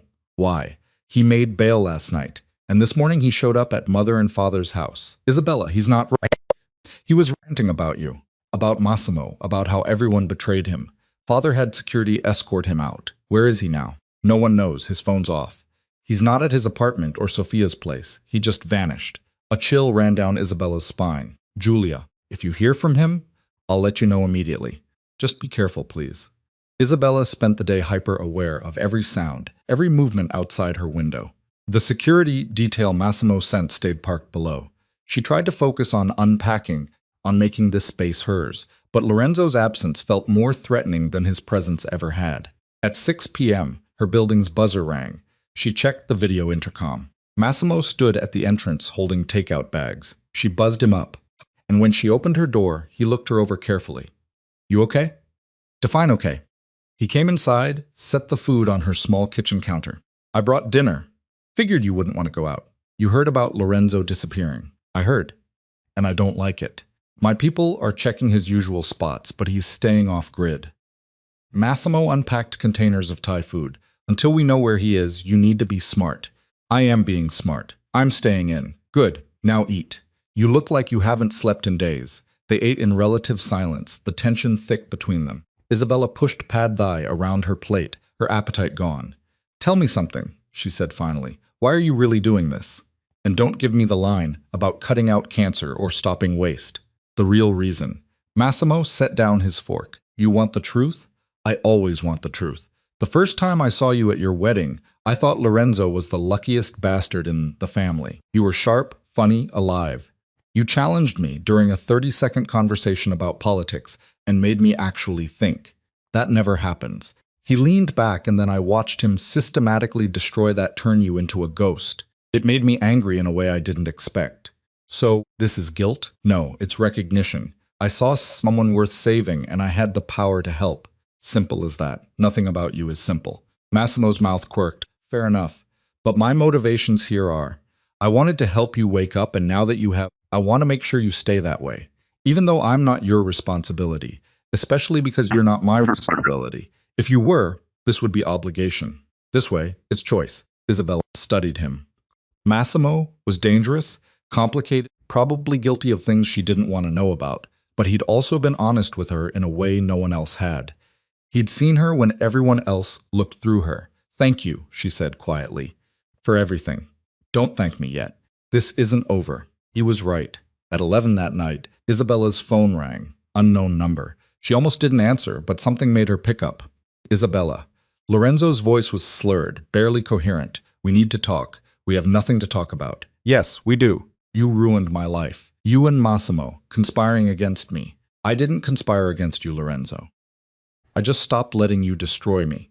I loved you. I took care of you. You drugged me. You erased me. That's not love. Where are you? I want to talk face to face, explain things properly. Isabella's hand tightened on the phone. No, stay away from me. You can't just throw away 6 years of marriage. Watch me. She hung up. Her hands were shaking. She called Massimo immediately. He just called drunk, demanding to see me. Did you tell him where you are? No, but Massimo, he sounded desperate. I know. That's what worries me. She heard movement on his end. I'm coming over. You don't have to. I'm already in the car. He arrived 20 minutes later, looking grimmer than she'd ever seen him. Show me your security setup. Isabella walked him through her apartment. The locks were decent, but not great. The fire escape outside her bedroom window was accessible from the alley below. This won't do, Massimo said. Pack a bag. You're staying somewhere else tonight. I'm not running from my own home. You're being smart. There's a difference. His voice was hard. Lorenzo's unstable, drunk, and fixated on you. I'm not taking chances. Where would I even go? My place. Guest room, full security, guards at the entrance, cameras everywhere. You'll be safe. Isabella wanted to argue, wanted to insist she could handle this herself. But the truth was she was scared, and Massimo's offer, while complicated, was also practical. Fine, but just for tonight. We'll see. Massimo's penthouse was exactly what she expected, modern, expensive, cold in its perfection. But the guest room he showed her to was surprisingly comfortable with a huge bed and windows overlooking the city. Lock the door if you want, he said. But you're safe here. I promise. After he left, Isabella sat on the bed and tried to process how her life had changed in just a few weeks. From drugged housewife to divorce proceedings to hiding from her ex-husband in her former uncle-in-law's penthouse. It was absurd. She showered, changed into the clothes she'd packed, and lay in bed staring at the ceiling. Sleep seemed impossible. A knock at her door made her sit up. Yes. Can't sleep either. Massimo's voice came through. Thought you might want some company, or whiskey. I have both. Isabella opened the door. Massimo stood there in sweatpants and a t-shirt looking more human than she'd ever seen him. He held 2 glasses and a bottle of very expensive scotch. Comp sounds good, she said. They sat in his living room, the city light spreading below them like a blanket of stars.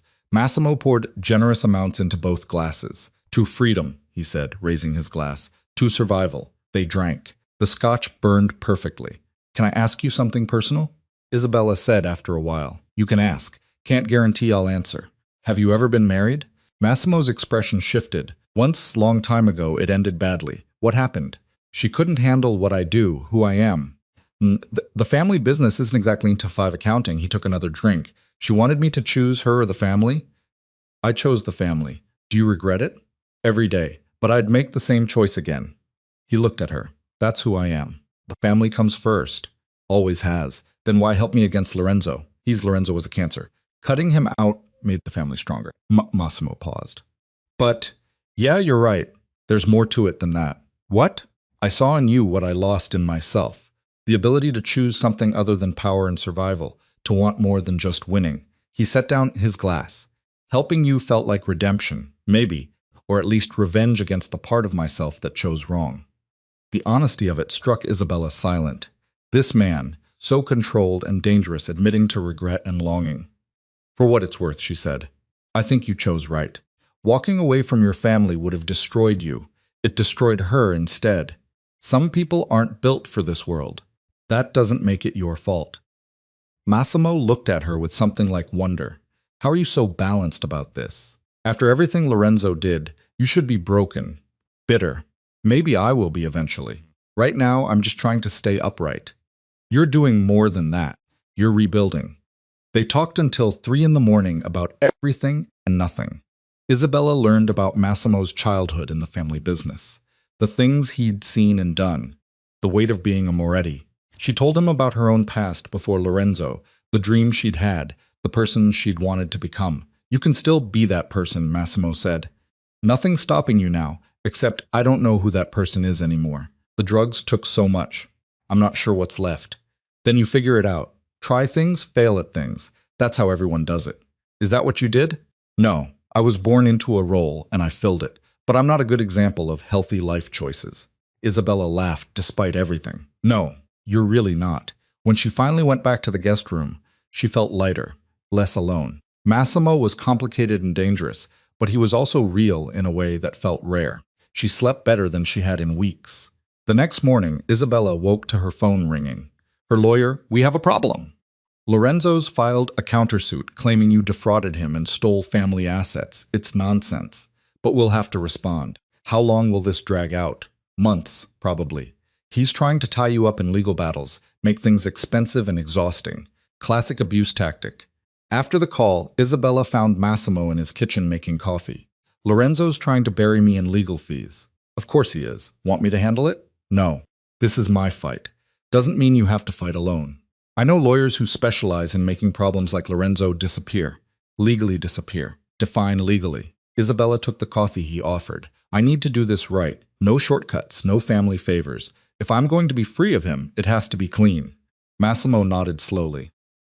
I respect that. But the offer stands. That afternoon, Isabella's security detail called Massimo.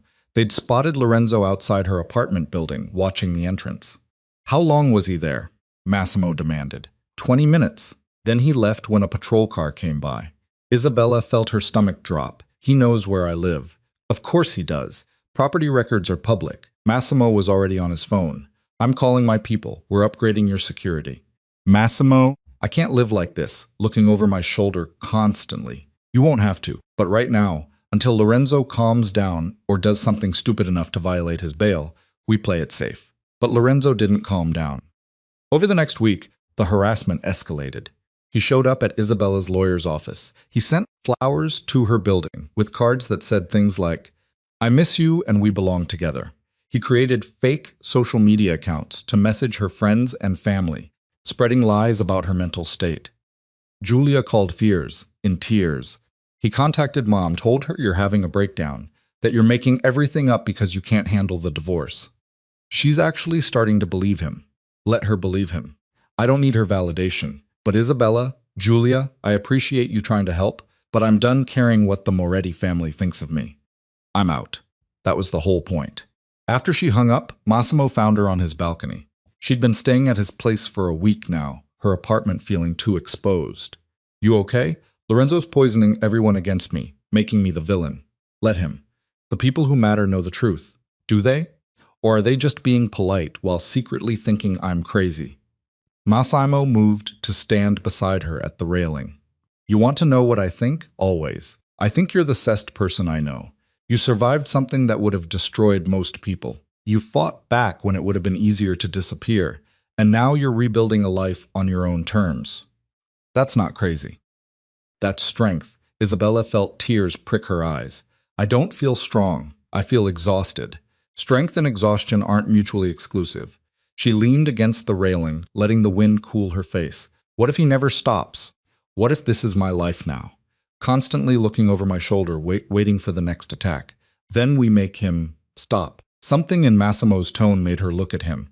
What does that mean? It means there are ways to handle problems like Lorenzo. Permanent ways. Massimo, I'm not saying we do it. I'm saying the option exists. Isabella's heart raced. You're talking about killing him. I'm talking about removing a threat. There's a difference. No, there isn't. And I can't relax. I'm not going to do anything without your approval. But I need you to understand something. In my world, threats don't just go away because you ignore them. They escalate until someone stops them. This isn't your world. This is a divorce. Messy, ugly, but legal. It stopped being just a divorce the minute Lorenzo hired someone to follow you. Isabella froze. What? Massimo pulled out his phone, showed her photos. A man in a nondescript car watching her building. The same man at her lawyer's office outside the coffee shop she'd visited twice. My security team noticed him 3 days ago. He's private investigator hired by Lorenzo to document your movements. Probably hoping to find something he can use against you in court. That's legal, though. Unethical, but legal. The gun in his glove compartment isn't legal. Not without the proper permits, which he doesn't have. Isabella's blood ran cold. Lorenzo hired someone with a gun to follow me. We don't know if Lorenzo knows about the gun, but we know the guy he hired isn't just an investigator. He's got a record. Assault weapons charges. He's dangerous. What did you do? Had a conversation with him. Explained that continuing this job would be bad for his health. He's gone now. Won't be bothering you again. Isabella should have been grateful. Instead, she felt the walls closing in. You can't just threaten people on my behalf. I can and I will. Your safety isn't negotiable. It's my life, my choices, and I'm choosing to protect you. Deal with it. They stared at each other, the tension crackling between them. Isabella was angry at his high-handedness, but also terrified by what he'd revealed. Lorenzo had hired someone violent to watch her that went beyond harassment into something darker. What else haven't you told me? She demanded. Massimo hesitated. There's been chatter in certain circles. Lorenzo's looking for leverage, real leverage. He's desperate enough to do something stupid. Like what? Like try to have you committed or arrested or worse. Massimo's expression was grim. He's burning through his money fast. Legal fees, Sophia's demands, maintaining appearances. He needs to neutralize you before his resources run out. Then we go to the police. Get a restraining order. Based on what? He hasn't technically done anything illegal. The investigator was hired legally. The messages, while creepy, aren't threatening enough for criminal charges, and the family has enough pull that most cops won't touch this anyway. So, what am I supposed to do? Just wait for him to make a move. No, you let me handle it by killing him if necessary, but there are other options. We could expose his finances, show he's hiding money from the court, get him arrested for perjury, bury him in legal trouble so deep he can't surface. It was tempting, so tempting, but Isabella knew if she went down that road, she'd lose herself, become something she didn't recognize. No, we do this right, legal, clean, by the book. Massimo's jaw tightened. That's going to take time. You might not have. Then I'm running out of time, but I won't compromise on this. I won't become like him. For a long moment, Massimo just looked at her. Then he nodded slowly. Okay, we do it your way. But if things escalate, if he makes a move that puts you in real danger, all bets are off. Fair enough. That night, Isabella lay in bed, unable to sleep again. Her phone buzzed with a text from an unknown number, a photo. Massimo and her on his balcony taken from a distance. The angle suggested someone in another building with a long lens. The message below it read, "Moved on fast. Does the family know you're sleeping with your ex-husband's uncle?" Isabella's hands shook. She called Massimo immediately. He appeared at her door 60 seconds later, took the phone, examined the photo. That's from the Meridian building, 3 blocks south. His face was stone. Someone's watching us. Lorenzo or someone he hired. Massimo was already making calls. I'm locking down the building. No one gets in or out without clearance. He's going to use this. Claim I was having an affair that you and I conspired. Let him try. We have documentation proving when our relationship started, which was after you left him. Does it matter? The photo makes it look. The photo proves nothing except that we're talking on a balcony. But Massimo's expression was tight, though. You're right. Lorenzo will spin it however he wants. Within an hour, Isabella's lawyer called. The photo had been sent to him, to the family council, to Julia, to various business associates. Lorenzo was flooding everyone with it, along with claims that Isabella and Massimo had been having an affair for years. This is bad, the lawyer said. Really bad. Even if we prove it's false. The optics. I don't care about optics, Isabella cut in. I care about the truth. The truth is you're living in Massimo Moretti's penthouse. That's going to be hard to explain. After the call, Isabella found Massimo in his office, staring at multiple security feeds. I should go move back to my apartment, get a hotel, something. Staying here is making things worse. Leaving makes you vulnerable. Staying makes me look guilty. Massimo turned to face her. Of what? We haven't done anything wrong, haven't we? The question hung between them, because the truth was something had shifted between them over the past weeks. The late-night conversations, the careful distance that kept shrinking, the way Isabella caught herself watching him when he wasn't looking. Isabella, I need to be honest with you and myself. She took a breath. I'm attracted to you. I don't know when it started, or if it's real, or if it's just transference from everything you've done for me, but it's there. And staying here pretending it's not. That's a lie. Massimo went very still. You just got out of a marriage where you were controlled and manipulated. The last thing you need is to jump into something else. I know that. And I told you from the beginning, I'm not a good man. I know that too. Then what are you saying? I'm saying I can't stay here anymore. Not because of Lorenzo or the photo or what people think, because of what I feel. And I need space to figure out if those feelings are real or just trauma. Massimo studied her for a long moment. Okay, I understand. I'll have my security team set up at your apartment. Upgrade everything. You'll be safe. Thank you. But Isabella, when you figure it out whether these feelings are real or not, you tell me because I need to know too. The confession in his voice made her breath catch. You feel it too. I felt it since the wedding 6 years ago.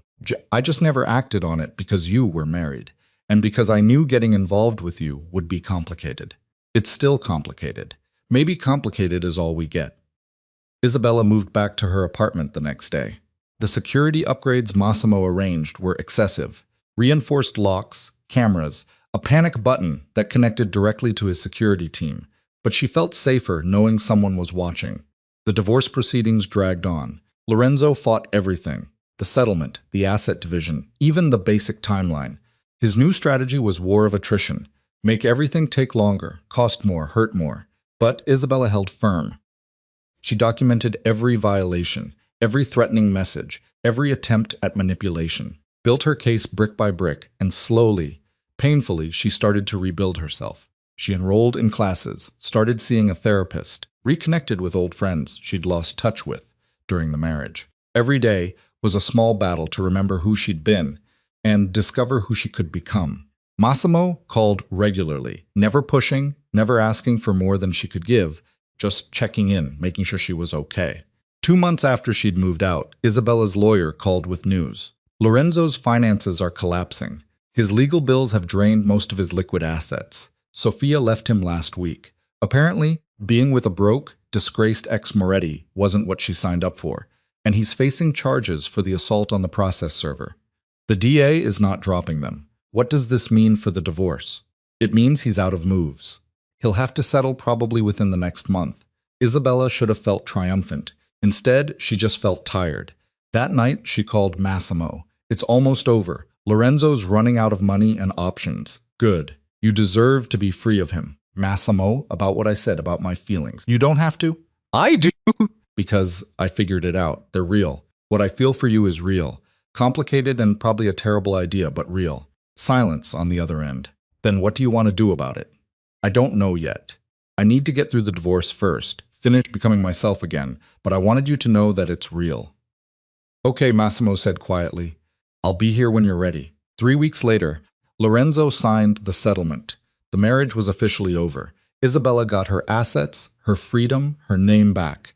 And for the first time in 6 years, she could breathe without weight on her chest. But the relief was short-lived, because the next morning, Massimo's security team found something outside her building. A photo of Isabella, candid and unaware, with crosshairs drawn over her face. Lorenzo wasn't done with her after all. The whiskey burned going down, but Isabella welcomed it. Real sensation, real taste. Everything felt sharper now, more vivid, like she'd been living in black and white, and someone had finally turned on the color. She slept better that night than she had in years. The next morning brought reality crashing back. Lorenzo's threats might be empty, but that didn't mean he was harmless. Cornered animals were the most dangerous, and Lorenzo had just lost everything that defined him. Isabella was packing her few belongings when someone knocked on the door. She checked the peephole, saw Massimo's face, and let him in. "We have a problem," he said without preamble. "What now?" Lorenzo's lawyer filed an emergency injunction this morning. He's claiming you coerced him into signing documents while he was under duress, and he's trying to freeze the settlement before it processes. Isabella's stomach dropped. Can he do that? He can try. It won't hold up. We have recordings of the council meeting, documentation of everything, but it'll delay things. Could be weeks before you see any money. I don't care about the money right now. I just want this finished. There's more. Massimo's expression darkened. One of my contacts says, Lorenzo's been making inquiries, asking about hiring people for security purposes. Security for what? That's what concerns me. Lorenzo doesn't need security, but he might be looking for someone to handle a problem. Massimo met her eyes. Someone to handle you? The implication hung heavy between them. You think he'd actually, I think he's desperate and humiliated and angry. That's a dangerous combination. Massimo moved to the window, checking the street below. I'm moving you somewhere safer, somewhere he can't find you.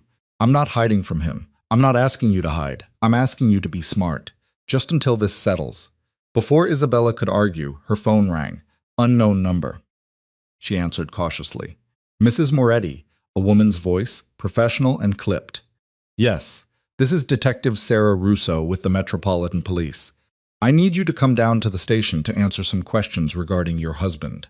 Isabella's heart raced. What kind of questions? I prefer to discuss this in person. Can you come in this afternoon? Am I being accused of something?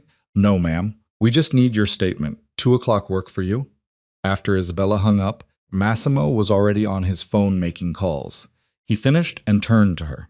Don't go alone. I'm coming with you and I'm bringing our lawyer. What do you think this is about?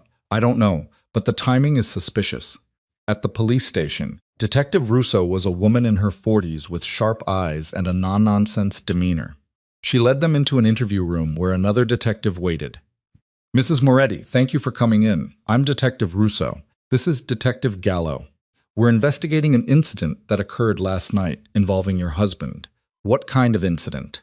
Lorenzo Moretti was assaulted outside his office building around 11 p.m.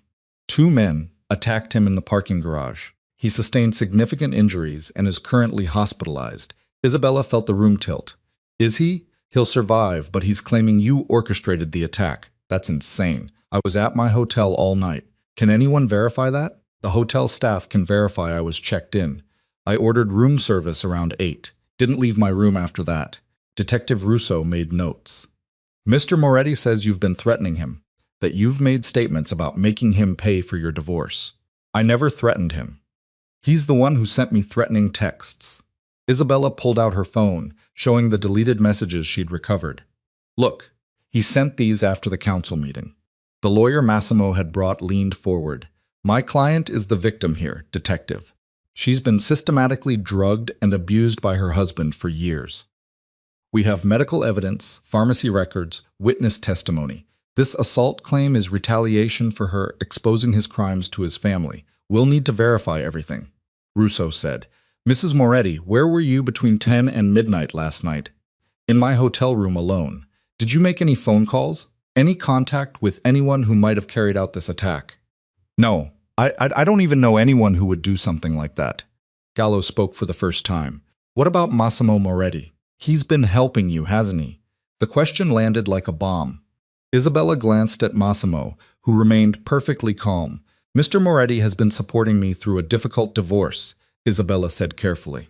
That doesn't make him responsible for whatever happened to Lorenzo. The two men who attacked Mr. Moretti, according to witnesses, they had professional training, military or security background. Mr. Moretti has connections to several private security firms. I have connections to a lot of things, Massimo said smoothly. That doesn't mean I use them to assault people. Where were you last night, detectives? Can you account for your whereabouts? This isn't a joke, Mr. Moretti. Neither is accusing someone without evidence. Massimo stood. Unless you're charging he paused. Mrs. Moretti with something. We're leaving. Russo exchanged a look with Gallo. You're free to go, but don't leave the city. We may have more questions. Outside, Isabella's legs almost gave out. Massimo caught her arm, steadying her. I didn't do this, she said. I swear I didn't. I know you didn't. Did you? Massimo's silence was answer enough. Jesus Christ, Massimo. You could go to prison. No one's going to prison. Those detectives have nothing but Lorenzo's word, and his word doesn't carry much weight right now. Massimo guided her to his car. Besides, I didn't do anything. I simply suggested to some associates that Lorenzo might be planning something dangerous. They took it upon themselves to deliver a warning. A warning that put him in the hospital. A warning that will make him think twice before actually hiring someone to hurt you. Massimo opened the car door. I'm not apologizing for keeping you safe. Isabella didn't know what to feel. Horror at the violence or relief that someone had finally protected her the way no one had in years. This is going to get worse. Before it gets better, isn't it? Probably, but you're not facing it alone. Over the next week, chaos unfolded in layers. Lorenzo's assault made the news. Not the major headlines, but enough to draw attention. The Moretti family went into damage control mode, issuing statements about internal family matters being handled privately. The police investigation stalled when Lorenzo suddenly became uncooperative, refusing to identify his attackers or pursue charges. Massimo's lawyer handled the injunction against the settlement, getting it dismissed within 72 hours. Money began transferring into an account set up in Isabella's name, more money than she'd ever had access to in her life. She moved out of the hotel into a small apartment-T in a neighborhood she'd always liked, but Lorenzo had considered beneath them. It was cramped and the pipes rattled, and the view was just other buildings, but it was hers. Every piece of furniture she bought, every decision about paint colors and curtains, all hers. Julia visited, bringing wine and takeout. The family's imploding, she said, curled up on Isabella's new couch. Father's barely speaking to Lorenzo, mother's pretending none of this happened. And Vincent has actually left the city. Rumor is he's somewhere in Europe, trying to salvage whatever business relationships he has left. What about you? How are you handling all this? Julia shrugged. Honestly, It's kind of liberating watching the perfect Moretti facade crack open, seeing everyone scramble. I've been thinking about what you did, how you just refused to keep playing the game. I didn't have much choice. You had every choice. You could have stayed quiet, taken the pills, let Lorenzo erase you completely. But you didn't. Julia met her eyes. You fought back. That takes guts or desperation. Maybe both, but still. Julia raised her wine glass to guts and desperation. Isabella clinked glasses with her to surviving. They drank in companionable silence. Then Julia asked the question. Isabella had been avoiding. So what's going on with you and Massimo? Nothing. He's helping me. Right. And the way he looks at you is just professional courtesy. Julia, I'm not judging. I'm just saying be careful. Massimo's not like Lorenzo. He's not cruel for the sake of it. But he's still dangerous. Maybe more dangerous because you'll actually care about him. I'm not looking for another relationship. I just got out of a nightmare marriage. I know. Just keep your eyes open. Okay. After Julia left, Isabella sat alone in her quiet apartment and thought about Massimo. She'd been avoiding examining that connection too closely, but Julia was right. There was something there, something that felt both dangerous and necessary. Her phone rang. Massimo, how do you feel about dinner tomorrow night? Is this business or something else? Does it need to be defined? Isabella smiled despite herself. No, I suppose not. Where? Somewhere Lorenzo would never think to look for you. Casual, relaxed, just two people eating food. That sounds suspiciously like a date. Only if you want it to be. She should say no, should maintain distance, keep things professional, but she was tired of doing what she should. Okay, yes, dinner sounds good. They met at a small Italian place in a neighborhood full of students and artists nowhere near Moretti territory. Massimo was already there when Isabella arrived, sitting at a corner table in jeans and a casual shirt. She'd never seen him dressed down before. You look different, she said, sliding into the seat across from him. So, do you more relaxed? I'm not being watched every second. It's novel. They ordered wine, pasta, kept the conversation light. But eventually, inevitably, they circled back to everything that had happened. The police closed the assault investigation. Massimo said Lorenzo withdrew his complaint. Officially, he's claiming it was a mugging gone wrong. Why would he do that? Because pressing charges would mean testifying, answering questions about why he was attacked, drawing more attention to his situation. Massimo twirled pasta on his fork. Also because I made it clear that if he pursued it, certain information about his finances would become public. He chose discretion. You blackmailed him. I negotiated. There's a difference. Is there? Massimo set down his fork. Isabella, I need you to understand something about the world I live in. It's not black and white. It's not good guys and bad guys. It's survival and leverage, and knowing when to push and when to fold. I did what I needed to do to protect you. If that makes me a bad person in your eyes, I can live with that. I'm not judging you.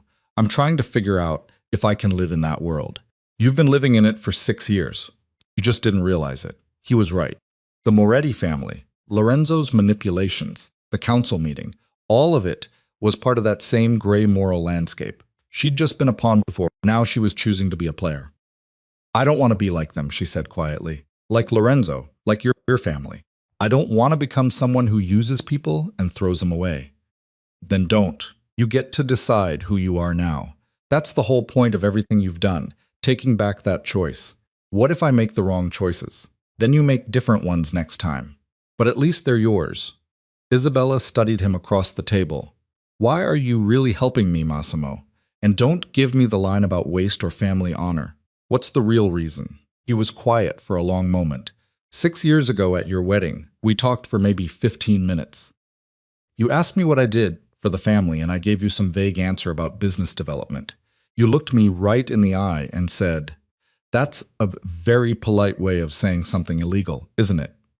No one had ever called me out like that. Everyone's always too afraid or too eager to impress me. But you just saw through the bullshit and said it. I barely remember that conversation. I know the drugs took it from you, but I remembered. And when I saw you at that party a few weeks ago, saw what Lorenzo had done to you. That woman who'd looked me in the eye and told me truth was gone. Replaced by a ghost, he leaned forward. I wanted her back. That's why I helped. The confession hung between them, raw and honest. I'm not that woman anymore, Isabella said. I'm not who I was at the wedding. Too much has happened. No, you're not. You're someone who fought her way back from oblivion. That's better.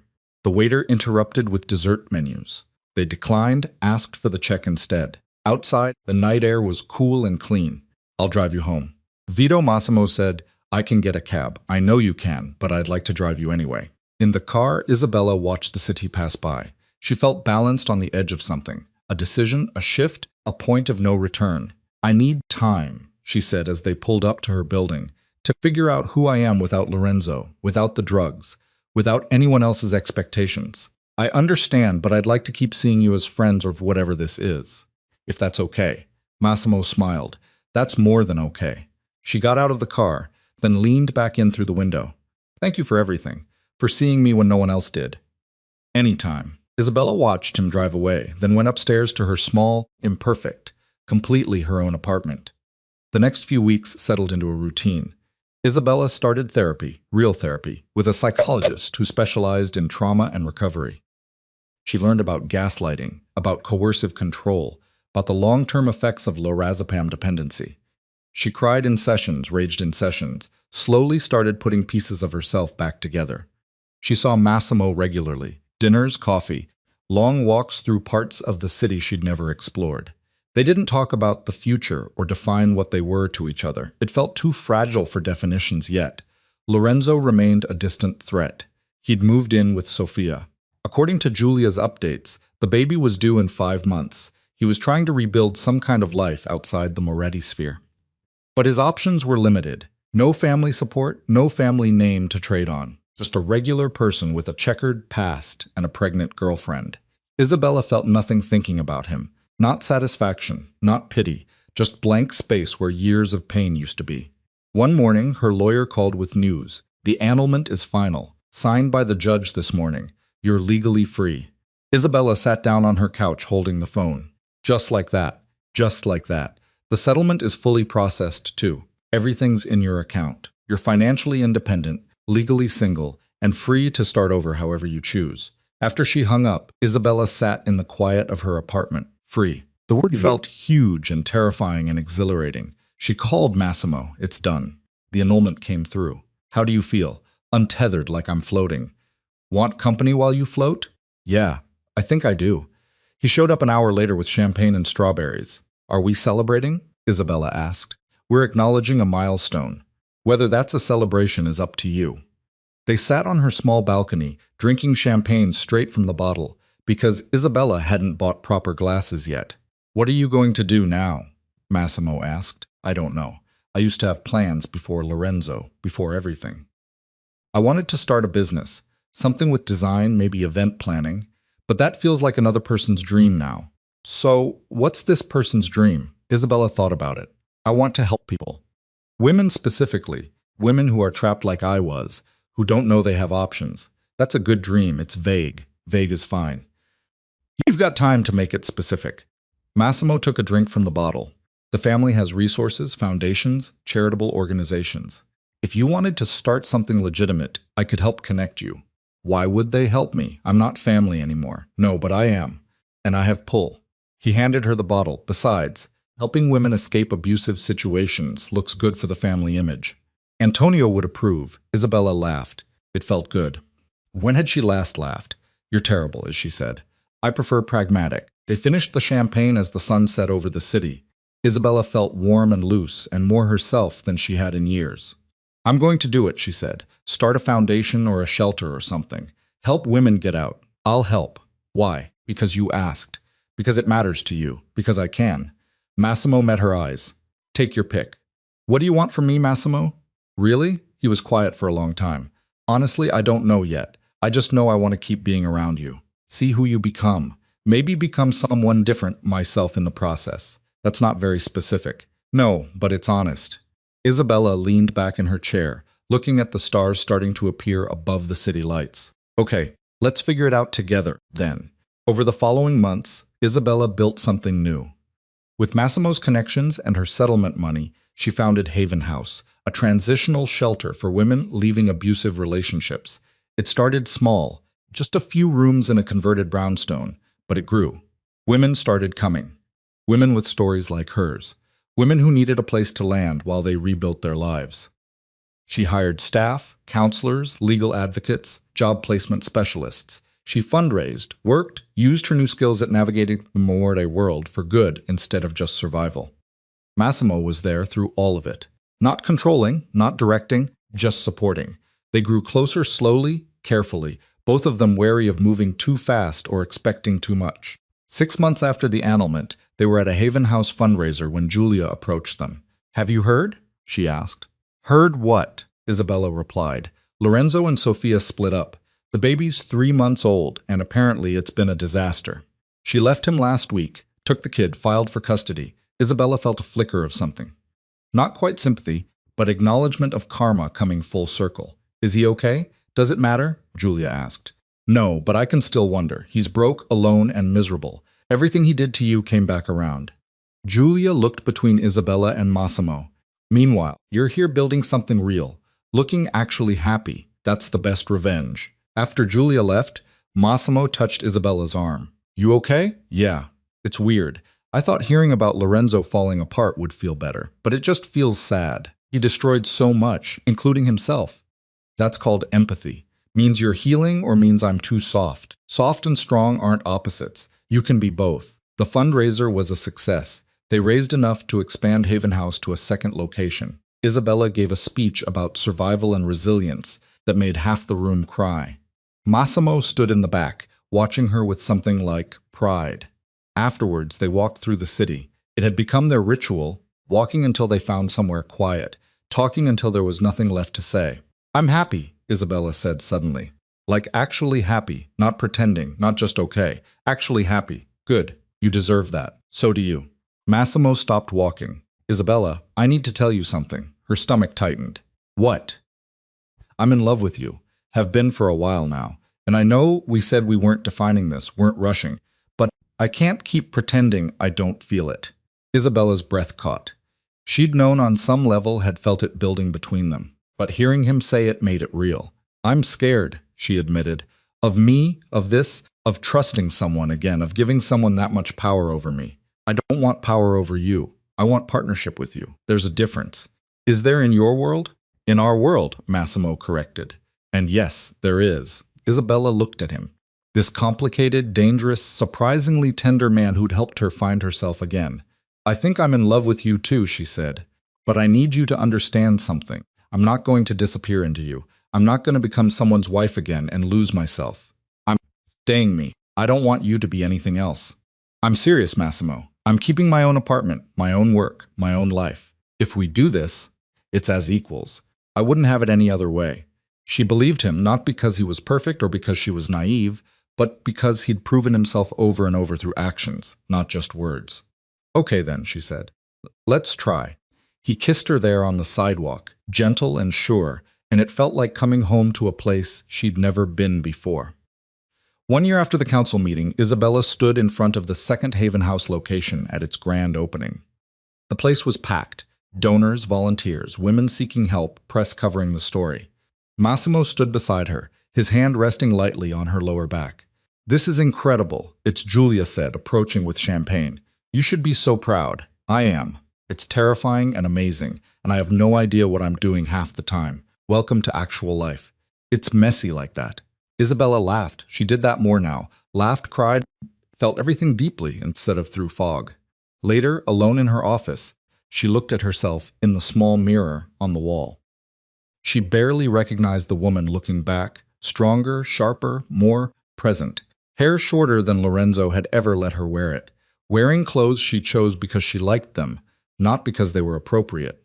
The invisible woman was gone. In her place was someone who took up space unapologetically.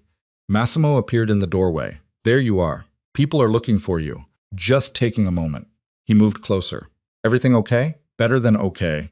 I was just thinking about how different everything is. How different I am." "Different. Good. Different. Real." She turned to face him.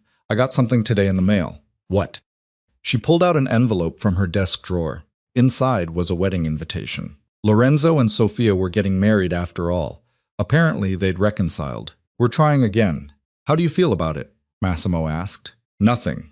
Maybe a little hope that he's changed, that he won't do to her what he did to me, but mostly, nothing." She dropped the invitation in the trash. That life is over. This one is just beginning. Speaking of new beginnings, Massimo pulled a small box from his pocket. Isabella's heart stuttered. Massimo, it's not what you think. Open it. Inside was a key. What's this? I bought the building next to this one. It's yours for Haven House to expand. More rooms, more resources, whatever you need. I can't accept this. You can and you will. Consider it an investment in something that matters. He closed her fingers around the key. You're changing lives, Isabella. Let me help you change more. She looked at the key, then at him. This is too much. It's exactly enough. Besides, I can afford it. He smiled. And before you get worried, it's in the Haven House Foundation's name, not yours, completely separate from our relationship. Just business. Business that costs millions. Business that saves lives. Worth every penny. Isabella threw her arms around him. Thank you for this, for everything, for seeing me always. 6 months later, Isabella discovered she was pregnant. The news sent her into a spiral of fear and joy and everything in between. Massimo held her while she cried, talked her through every worry, promised he'd be there for whatever she decided. I want to keep it, she finally said. I want this baby, but I'm terrified. Of what? Of losing myself again, of becoming just someone's mother and forgetting I'm also me. That's not going to happen. I won't let it, and neither will you. Massimo pressed a kiss to her forehead. You're too strong now, too sure of who you are. How do you know? Because I've watched you build an entire organization from nothing. Watched you stand in front of crowds and share your story. Watched you become someone who helps others find their strength. That person doesn't disappear just because there's a baby. He was right. She knew it deep in her bones. This wasn't 6 years ago. She wasn't that lost, desperate woman anymore. They told the family at a dinner Antonio called for all remaining Morettis. The old man's eyebrows rose when Massimo announced Isabella was pregnant, but he recovered quickly. Congratulations, Antonio said, raising his glass. To new life and new beginnings. Julia hugged Isabella fiercely. You're going to be an amazing mother. I'm going to try. That's all I can promise. That's all anyone can do. The pregnancy was easier than Isabella expected. She worked through most of it, running Haven House, expanding to a third location, speaking at conferences about domestic abuse and recovery. Massimo was attentive but not suffocating, supportive but not controlling. They found a rhythm that worked. 3 weeks before her due date, Isabella was at the original Haven House when a new resident arrived. The woman was thin, shaking, clearly terrified. She reminded Isabella of herself 6 years ago. I'm Isabella, she said gently. You're safe here. Whatever you need, we'll help you find it. The woman burst into tears. I don't even know what I need. I just knew I couldn't stay there anymore. That's enough. Knowing you need to leave. That's the hardest part. Everything else we figure out together.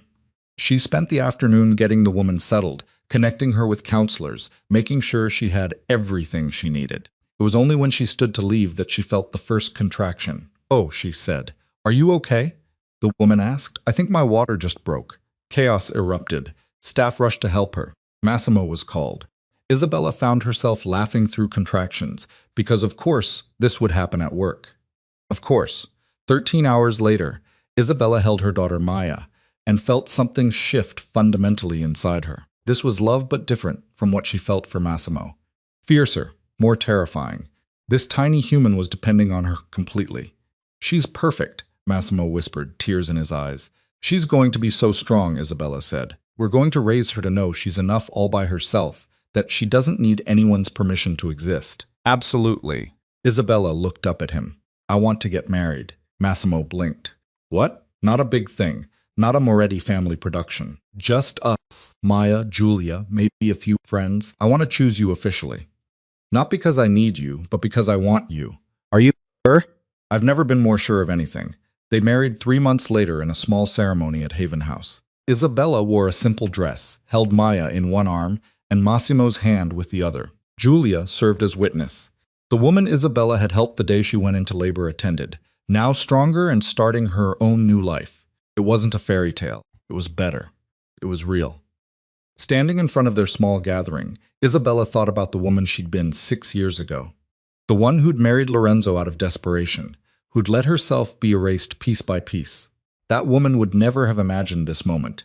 I choose this, she said during her vows. I choose you. I choose us. I choose the life we're building together. Not because I'm afraid of being alone, but because I'm strong enough to let someone in. That's the difference. That's everything. Massimo's vows were simpler. I see you. I've always seen you. And I promise to keep seeing you. Keep supporting you being exactly who you are. That's all I've got. That's everything I need, Isabella replied. They kissed while Maya gurgled between them and their friends cheered. Later, in their home, a house they'd bought together, decorated together, filled with both their lives, Isabella stood in the nursery, watching Ma sleep. Massimo wrapped his arms around her from behind. Happy? He asked, terrified and exhausted and completely happy. It's weird how all those things can exist together. That's life, the real kind, not the fake perfect kind. I like the real kind better. Isabella thought about the journey that had brought her here. The years of fog, the moment she'd locked eyes with Massimo, and something had awakened, the fight to reclaim herself, the slow rebuilding of a life worth living. It hadn't been smooth, it hadn't been easy, but it had been hers. She'd learned that love shouldn't erase you. That partnership should expand who you are, not diminish it. That you could survive the worst and still become someone stronger on the other side. Haven House now helped hundreds of women every year. Isabella spoke at universities, trained counselors, advocated for legislative changes around coercive control and domestic abuse. She was building something that would outlast her, a legacy of women helping women, of visibility and voice and choice. Maya stirred in her crib, and Isabella bent to pick her up. She looked at her daughter's face and made a silent promise. You'll grow up knowing your worth. You'll never doubt you deserve respect. You'll see your mother as someone whole, not half a person attached to a man. What are you thinking? Massimo asked. That I'm going to teach her everything I had to learn the hard way. That she gets to start from strength instead of fighting to find it. She's lucky to have you as a mother. We'll see. Ask me again when she's 16 and hates me. Massimo laughed. Even then, especially then. Isabella carried Maya to the window, looking out at the city lights. Somewhere out there, Lorenzo was living his own life. Sophia had left him again for good this time. He was working a regular job, raising his daughter on weekends, diminished but surviving. Isabella felt no satisfaction in his downfall, no lingering anger, just acknowledgement that his choices had led him here, just as hers had led her to this moment. Vincent had never returned to the city. Julia had started her own consulting firm, free from family expectations. Antonio was aging, slowly handing power to the next generation. The Moridi Empire continued, but its grip on Isabella's life had loosened. She'd built her own empire instead, one based on helping rather than controlling, on lifting up rather than pushing down. Do you ever regret it? Massimo asked. The fight with the family, the exposure, all of it. No, it gave me this, gave me myself back. Isabella swayed gently with Maya. I regret the years I lost, but I don't regret waking up. Even though it was hard, especially because it was hard. Easy doesn't teach you anything. They stood together in the quiet nursery, watching their daughter sleep, and Isabella felt complete in a way she never had before. Not because she'd found a man who loved her, though that was part of it. Not because she'd escaped a nightmare, though that mattered too. But because she'd found herself, had clawed her way back from Eraser, and chosen to keep fighting even when it would have been easier to give up. She'd transformed from victim to survivor, to someone who helped other people survive. The invisible woman was gone completely. Now in her place stood someone who'd learned that true strength wasn't about never being broken. It was about choosing to put yourself back together differently, better, more honest. Isabella Romano. No, Isabella Moretti now, though she'd kept her own last name professionally, was proof that you could lose yourself completely and still find your way back. That rock bottom could become a foundation, that the worst thing that ever happened to you didn't have to define you forever. She looked at Massimo, then at Maya, then out at the city full of women who might be where she'd been 6 years ago. I want to write a book, she said suddenly. Tell the whole story, not just mine, but all of ours. Every woman at Haven House has a story. I want them heard. Then write it. It'll expose a lot. About the family, about Lorenzo, about everything. So let it. The family survived scandals. And your story, all these stories, they matter more than protecting people who don't deserve protection. Isabella kissed Ma's forehead, feeling her daughter's tiny breath against her neck. Okay, I'll write it for her. So, she knows where she came from. So, she understands that her mother fought to be here. She'll be proud of you. I hope so. But more than that, I hope she's proud of herself. Hope she never needs the kind of fight I had to wage. Massimo pulled them both close. She won't, because she'll have you showing her how to be strong from day one. They stood there as a family, imperfect, complicated, real. And Isabella felt the kind of peace only comes from choosing yourself over and over until it becomes natural. The nightmare was over. The fog had cleared, and in the sharp, clear light of her new life, Isabella could finally see everything she'd been meant to become. She was no longer the woman who'd been controlled, diminished, nearly destroyed. She was the woman who'd survived it, transcended it, and turned her pain into purpose. She was a mother, a wife, a founder, an advocate. She was flawed and fierce and finally completely free, and that was more than enough. It was everything.